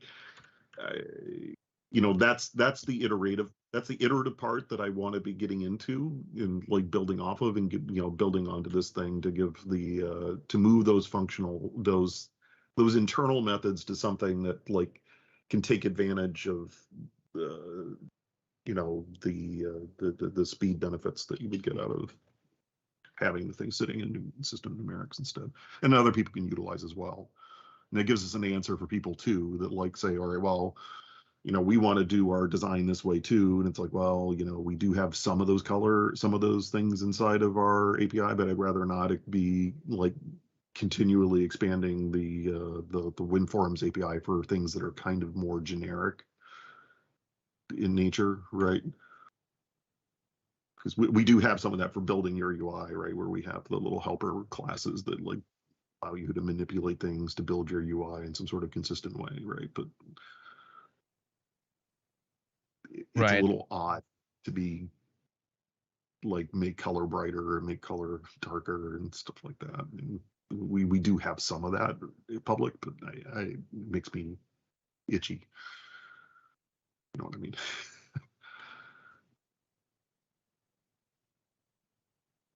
So.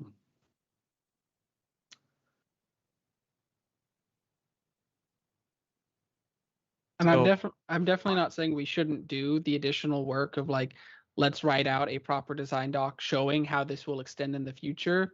But I do think it comes down to basically, is this going under system drawing or System.Numerics colors, no matter what? Because if we say we're never extending this in the future because we don't think other libraries will use it, it's going in system drawing basically as is. Maybe going back to Jeremy's original proposal. And if we say there's opportunity to extend this and get people to start using it, then it goes in System.Numerics colors as is, and we extend it with the other APIs in the future.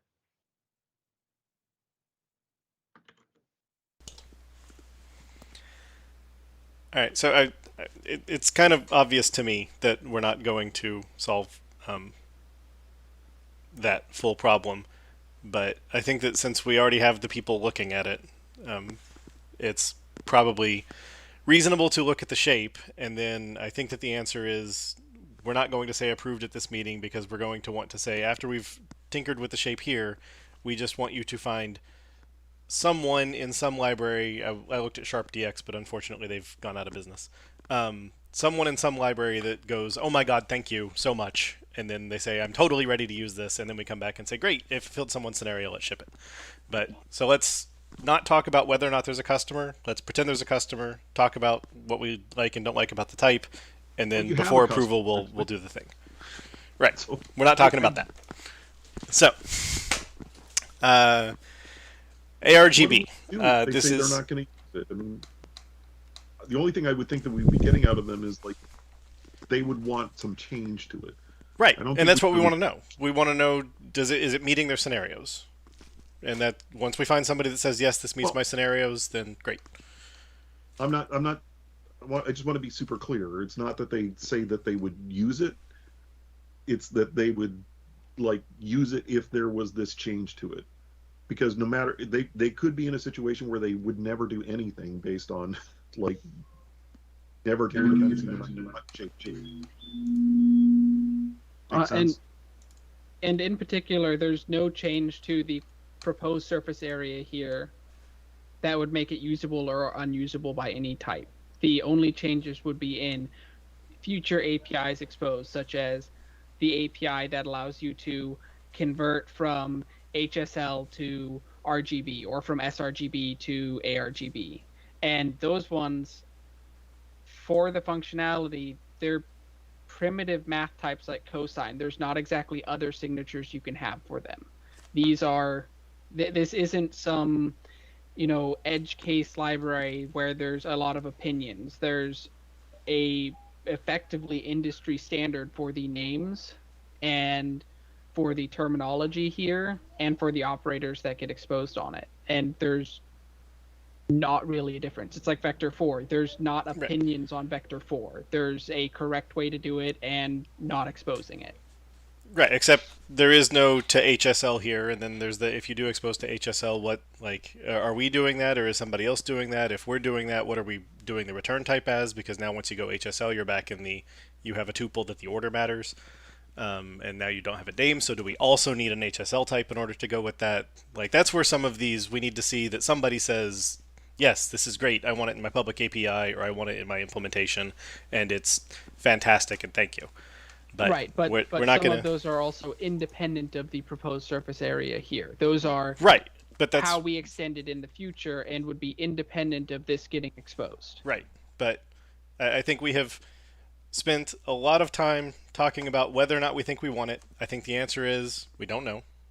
You guys know. I kind of believe you. Emo's not sure, but let's table that in the American sense, and let's table the actual shape in the British sense. And let's talk about what you have on, or what's on screen right now, and then let's try to make some progress with this meeting. So, ARGB. This is famously called out by Brad Abrams in the original version of Framework Design Guidelines as one of the names that we wish we had never named. In particular, color from ARGB. Everyone read it as color from ARGB because they understand what ARGs are. And that's just the way that human brains parse. Do we believe that the people who would use this are in this space enough that ARGB is the right name, or should it be what Brad says we retroactively wish we would have named it, which is alpha, spelled out, and then capital R, little g, little b? ARGB is the industry standard term. Right. Again, so I'm asking the question, and that's fine. I know what ARGB is, but I agree it does with Brad. It looks like ARGB.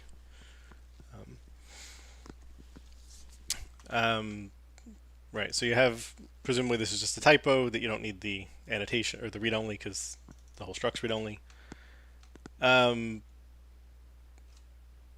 Yeah, this should presumably be ISPAN formatable unless you're trying to be net standard.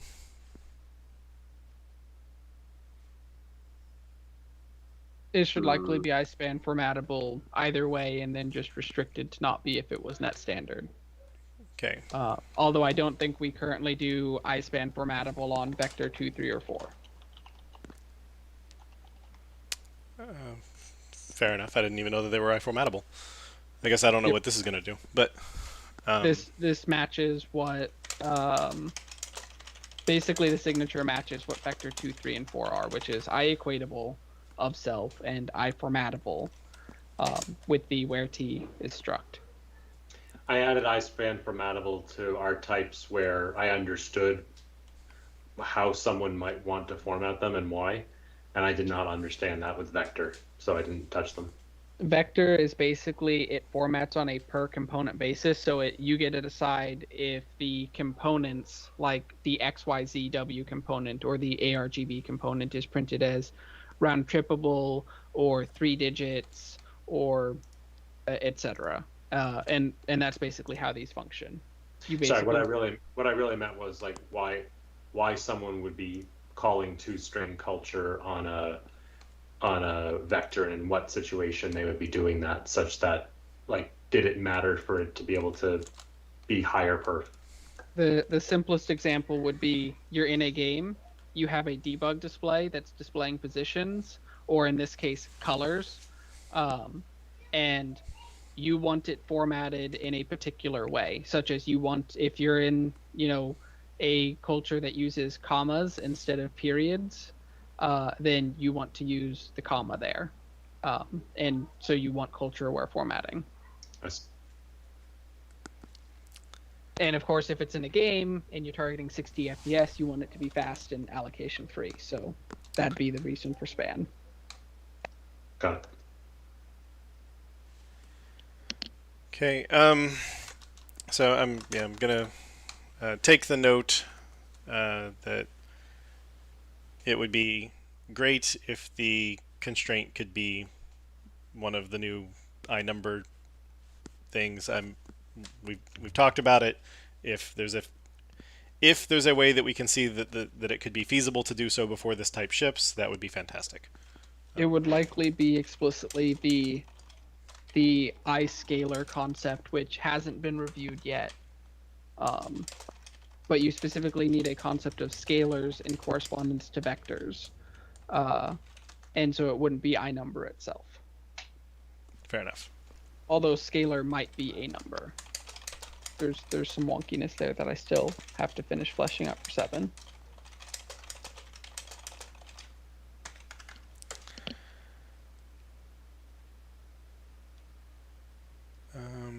All right, so these are formatable.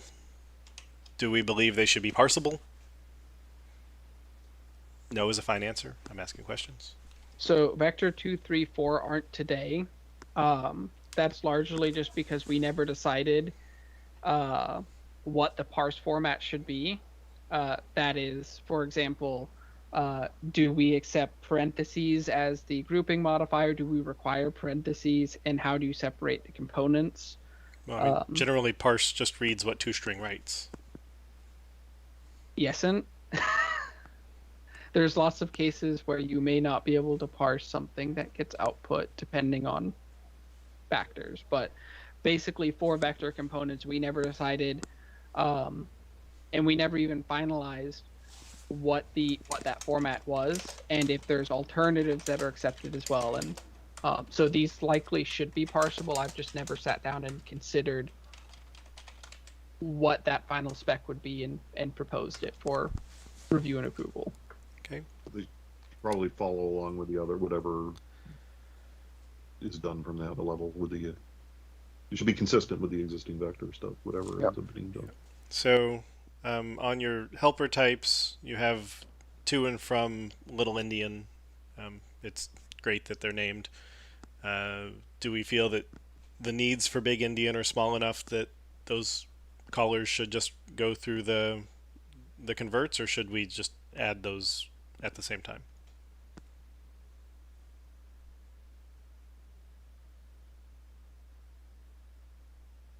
Like, I don't know what any of the underlying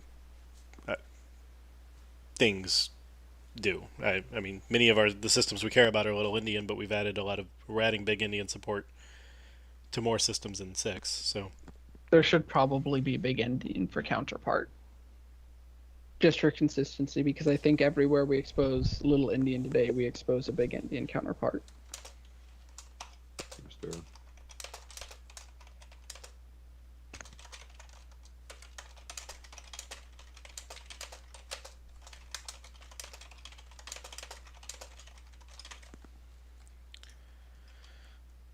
okay, so with the conversion to and from the existing color type, so the layering here is obviously that system drawing will depend on System.Numerics colors wherever that lives.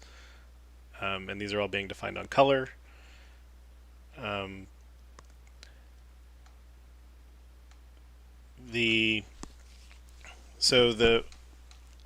can get the explicit here. We do have the problem that I don't know that all languages are good with calling the conversion operators, so we generally suggest that you have a named version of it. And then I question, personally, whether or not the implicit from just an RGBA to a color is right. Like, don't the colors have names, or do we have one that just creates it from the 4 numbers? You can create it from the 4 colors, and in that case, it doesn't have a name. So this represents a lossless conversion. So this just maps to an existing constructor, effectively. Yep. Okay. And so you've got the lossless implicit and the lossy explicit, or the potentially lossy explicit. Right, because it loses the name.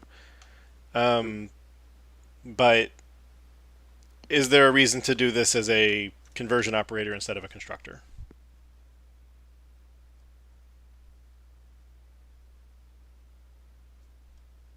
Well, we have a from our ARGB, which is what you were mentioning already, with the feedback from the original spec, which is what Brad was referencing.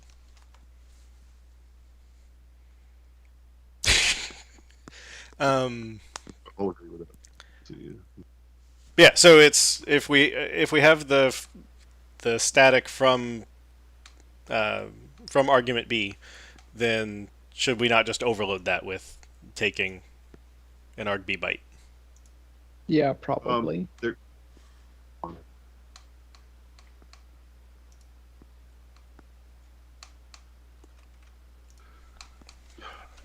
So I don't know. Do we have any constructor on it? Right, so if it's currently from ARGB, then this would just be an overload from ARGB instead of an implicit operator. Sure. Is there a reason not to do to add implicit operators? No one knows they're there. They're weird.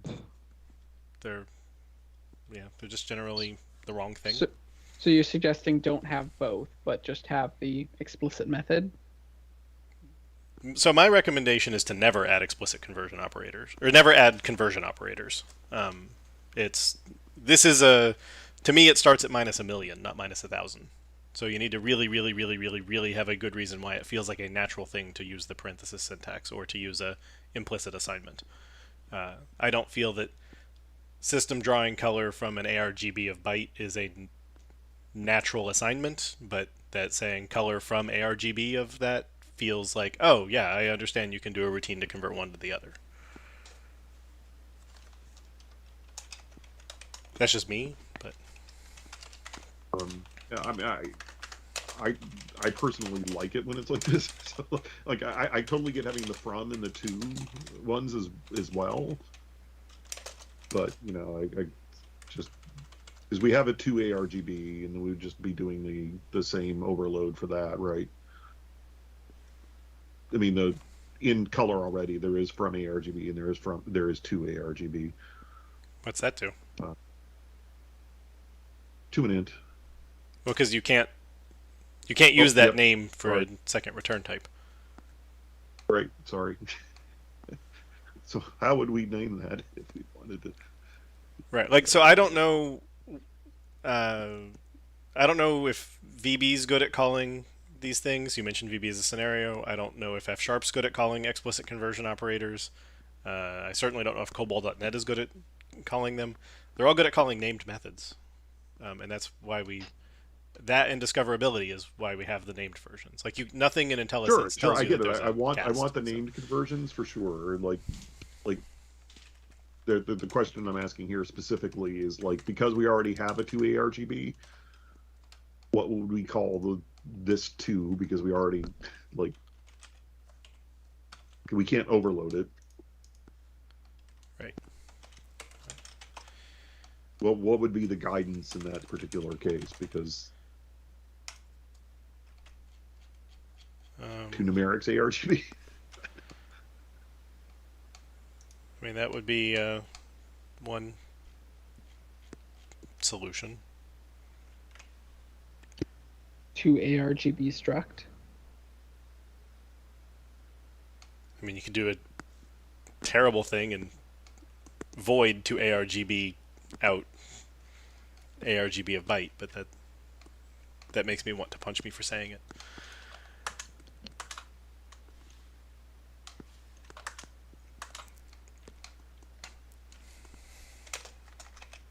Yeah, that would be painful to use.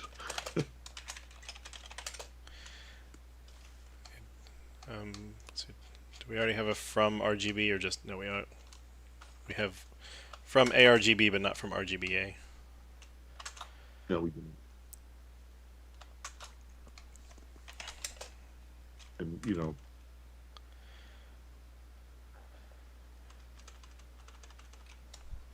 Yeah. related to that, we might want to have the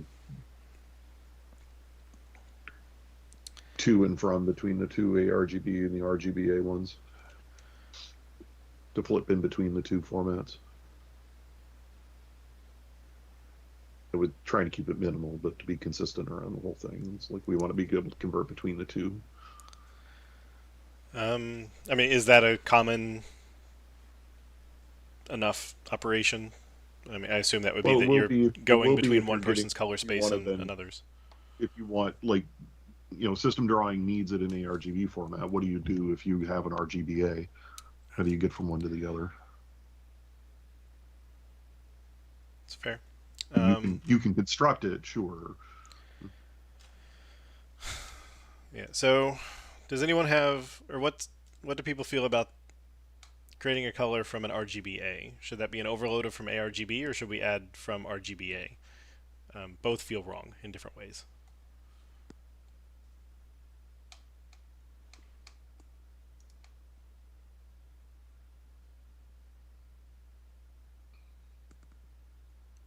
Yes, that face that you're giving right now, Emo, is how I feel. I'm sort of ambivalent as long as you can do it. And I sort of, Yep. I would prefer, I think, to be having conversions between the types in some System.Numerics colors, because then if we add another HSL thing, then like what do you like, or whatever, right? Okay, so basically, you're saying we get rid of the RGBA interop off of System Drawing Color, and then we just make sure that ARGB is good at converting to RGBA. Correct. Okay. Yes, because then that takes the onus off of System Drawing Color, and it also expresses more directly that System Drawing Color wants its data in ARGB format, right? Sorry, so that sort of. Huh? I didn't quite understand what you mean by that. Like, if you say you get rid of them from color, that would mean you would lose the conversion operators, though, right? Right. So we delete these two lines. Only the RGBA were. Yeah. Sorry, what was that? Delete the two lines that are highlighted that take an RGBA, and then we make ARGB dot to RGBA. Ah. So that means if somebody wants to do it, they would have to first do two ARGB, and then they can pass that in directly. Yeah. Yeah. And that ends up describing more actually what's actually happening. Yeah, and then that feels like I don't think we need like ARGB from RGBA because we have the constructor, but doing an easy ARGB to RGBA and then RGBA to ARGB seems reasonable. Like we can do the twos without the froms. I'd agree with that. We can do the twos without the froms. Again, you lost me. You're basically saying the froms are the constructors? Yeah. I see. Yeah, pretty much. It does avoid some explosion there because if we end up adding additional color types. Yeah, the only thing you want to be careful with is constructors that only works when the type is different, right? The nice thing with like from methods is you can have the same type, but different named methods, right? And so if that, for example, if 4 bytes could either mean ARGB or RGBA, then having a constructor that takes 4 bytes is not super useful, right? Because you don't know which one it is. Right, but if you have an RGBA and you want an ARGB, you can call RGBA dot to ARGB instead of saying new ARGB of the RGBA value. Like, the two things convert to each other, and they can convert to each other with 2, and so they don't need the symmetric froms because you have one and you want the other one. We're just being prescriptive about the conversion order. Yes. I know, I understand what you're saying. Yeah. And again, that's because if we add HSL and BGRA and a bunch of other things, then we don't want everybody to have 2 times the number of types. We can do 1 times the number of types. Yes. And then we can violate that rule for super common cases where it's just more convenient, yeah. Sure. Yeah, so the replacing / augmenting this one with a named method is, I think, the current sticky thing.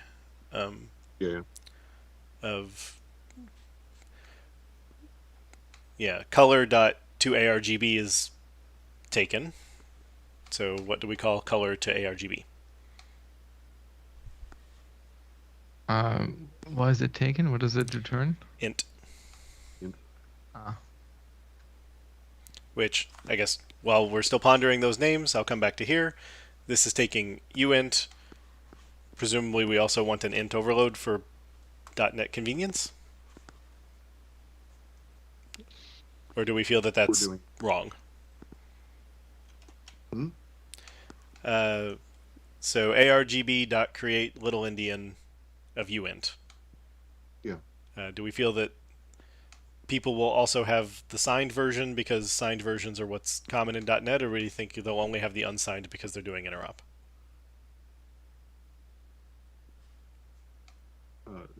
Just asking, should we overload this to take int and uint?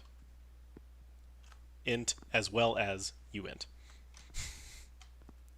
There we go. Did not say inint at all.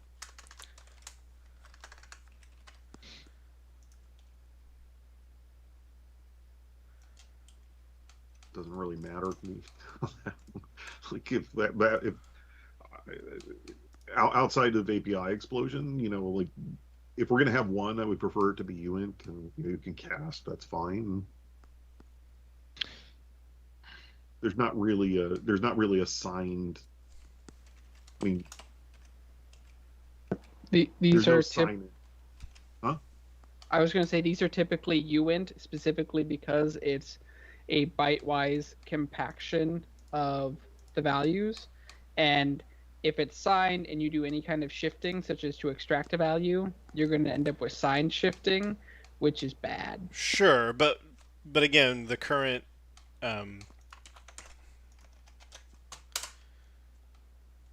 color to ARGB returns an int. Yeah. So anywhere that we have helpers that are using the CLS compliant 32-bit integer have the signed integer, and now we're just making people do the cast. We should just review that issue that talks about us just deprecating that CLS compliance analyzer and attribute because they're terrible and CLS compliance doesn't exist anymore. Well, it still exists, but like it doesn't because C# doesn't respect it. So if you compile a C# program that uses like span, that's not CLS compliant. Well, I mean, it will respect it, and if you turn on the right attributes, right? No, no, C# doesn't correctly emit or detect CLS compliance anymore. If you have a mod rec anywhere, that's not CLS compliant. If you have a mod opt anywhere, that is not CLS compliant, and the compiler will not correctly detect and flag those. And so CLS compliance just in modern .NET does not exist because it is not correctly tracked by any compiler that people actually use. I mean, regarding to the name, so is the only problem that 2ARGB is taken and we can't come up with a different type name now? Because a method name? Because it seems like that would be the preferred way of doing it, right? Yeah, it's the what it's just the question is, what do we call that? I think the best straw man I've heard so far was to ARGB struct. So what would it? Yeah, either that or put a number behind it, right? To ARGB2, on the one hand, is exactly what the guidelines say to do. On the other hand, I worry that once we start mixing numbers with this tuple thing, that like it may end up being that someday there may be the ARGB2 and we're not actually making to ARGB2. Yeah, and typically when you put a number after a color moniker like ARGB, it has meaning. Like ARGB 32 has an actual meaning that each component, or that the overall size of the struct is 32, and therefore each component is 8 bits. And so that's what I meant. Like after monikers is I bad. did not mean 2. I meant like we would give it the normal suffix it would do to differentiate between, let's say, arg B of byte versus arg B of float. Right? Oh, so you'd call it to ARGB8. Yeah, and then just say that's the one that gives you the struct. The other one just gives you literally the underlying value. Right, but we can't put 8 after it because. Oh, you could. No, because numbers after color monikers have meaning. Well, then you put 32, right? Whatever you want. Right. Well, to put there. the problem is I've seen it's color 3 and color 4, and is it RGB or RGBA? So color 8 would mean it's like RGBA, RGBA. Yeah, I just call it struct. That way it's clear it's the color struct type, or the ARGB struct type. I mean, struct is unfortunate because it's a C#ism, but it's also a runtime-ism. Like technically it inherits from value type, but they're referred to as structs. We can call it to ARGB value. Yeah, I mean the problem with value is that it's kind of ambivalent, right? I mean, I guess. I mean, it is a value type, and I mean that would work for me. You know, in this case, I would, because of the naming here too. That's why I kind of like having the conversion and the explicit conversion operator too, because the discoverability is like a little awkward on this. Yeah, it's not terrible, but like the problem with casting is that it's also not really discoverable. Right? You just try it, and then when it works, it's cool. But yeah. But like you see it on MSDN, and you're like, oh, maybe it's just me, but I do fall down into that path. You know, just casting things. So weird. Yeah. I honestly, like, any name would probably work, right? Because once you're in IntelliSense and you see there's 2 versions of it, you pop them both up in signature help, and then you see, okay, this one gives me an int, this one gives me a did they show the actual struct. They do, yeah. Okay. If they're showing that, then that's great. Then fine. So I sort of like struct, but that's the one I lean towards, to ARGB struct. I don't think we use struct anywhere, really. Yeah, that's why I doodled it down as value as the. I mean, we do use it in interop. I guess attribute targets has a struct member. I mean, struct would probably work. It's like ideally this would have been to ARGB int 32, like the framework design guidelines recommend, and then the struct returning one would have just been to ARGB. Mm-hmm. Time machine.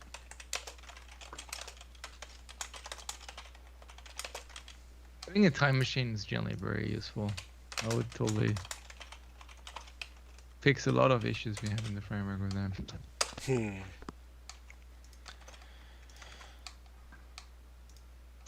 Yeah, I don't know. Struct seems fine.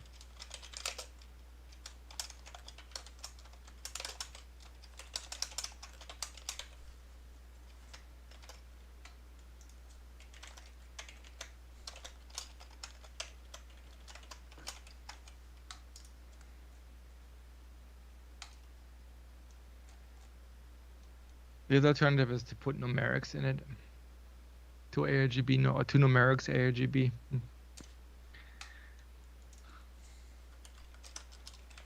And I would do it if we were going to do the numerics one, I'd still put the ARG first for your typing. But I guess IntelliSense is actually pretty good. I don't think it matters really. Yeah, I mean, match them both, wouldn't it? If you did 2, and if you started type 2A, would you still be able to get? It would. It just means that when you, the downside is still when you see the list, they are still further away, right? So until somebody starts typing ARGB, you may not realize that there's like 2 of them, right? Because one of them happens to be off the screen when you look at it, right? So yeah. So that puts an additional I mean, argument. yes, it's probably better to use a prefix, but it just reads ugly. But yeah, it's probably not going to be pretty, no matter what we do. Yeah, No matter what we use, it's not super pretty. This feels neutral to me. Yeah, the only thing what I don't like about this is that, I don't know about you, but if you have a lot of code that does interoperate with color and also interoperates between ARGB and RGBA, it's a bit weird that sometimes you call 2 ARGB and sometimes you call 2 ARGB value. Well, but yeah, that's just the dealing with the past. I know. It just always bugs me in my own code. They all feel a little weird, and I can live with anything out of those things that we talked about. 2 modern ARGB. 2 ARGB 2021. Modern. 20 years.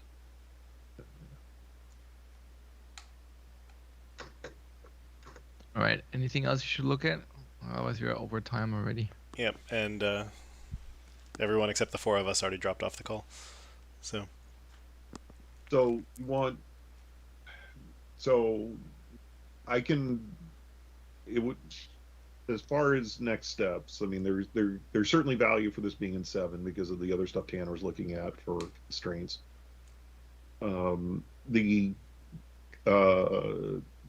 If I flesh out the hypothetical APIs and describe them in the issue, would that be something that you would like to see, and that would help? So going back to all the other requests and starting to describe how the expansion of this stuff would go, right? You know, like if we wanted to put the predefined colors in it, this would, like, which has been asked for, they would look like this. If we, look for the examples inside of some of a couple examples, the things in winforms where we're manipulating color, where we would want that functionality, like there's lightening and darkening colors and things like that, and like how that would look inside one of these colors. And I can also look to see where we're manipulating color and inside of system drawing and also in forms runtime.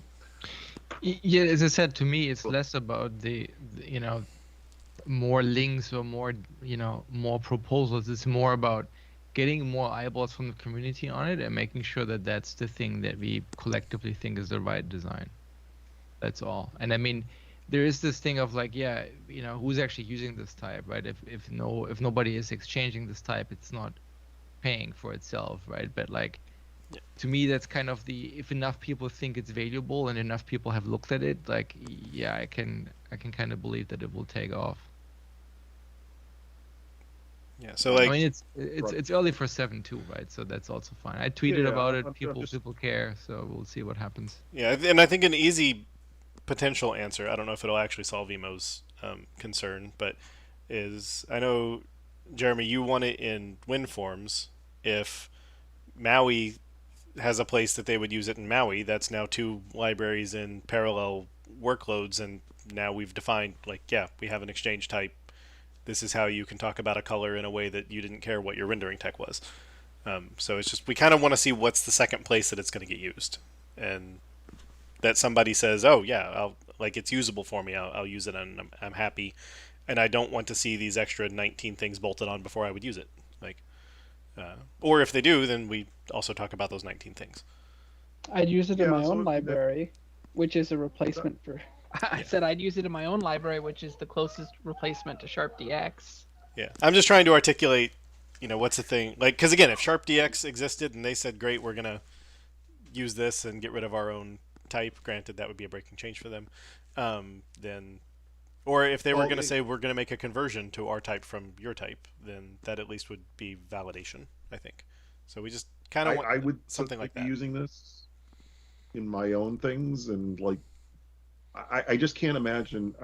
Sure, I can imagine that some library folks would just not want to use it. Sure, but I know that people will want to be using this thing. I would be using it because like it feels really awkward to like have to define your own basic type for this thing, and or go to system drawing color to be the interop thing that you're using. So right, this is just you can't even do.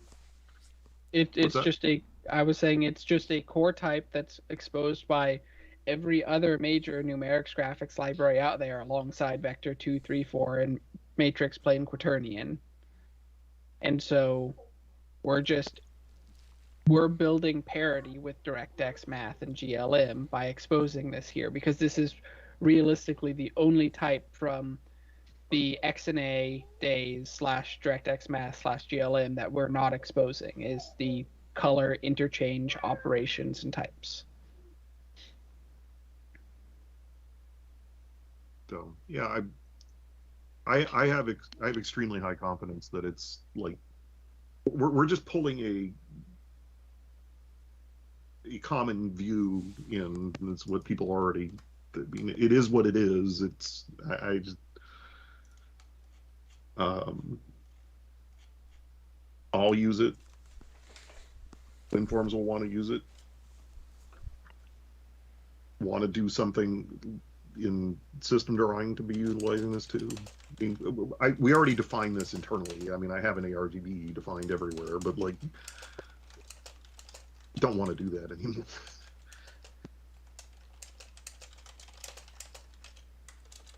And I want to be able to exchange that data as typed.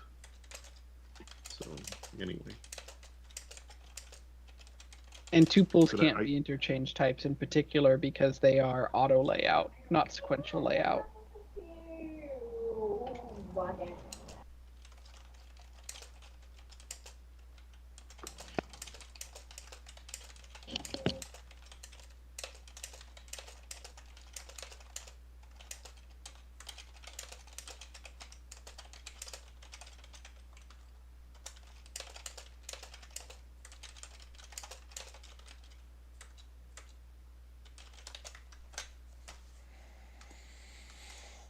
All right. Did that articulate your concern, Emo? Yes.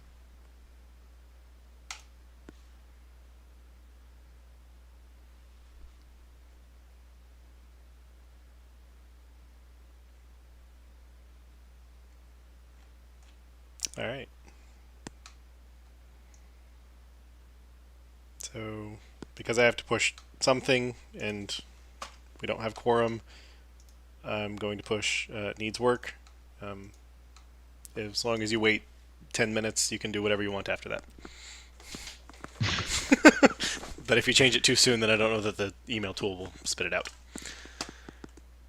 And then I guess just Tanner and Jeremy figure out how many beers you need to buy Emo offline to get him to stop being hesitant, because I don't think you need to convince me. I totally get his hesitancy, and I don't. But I just don't.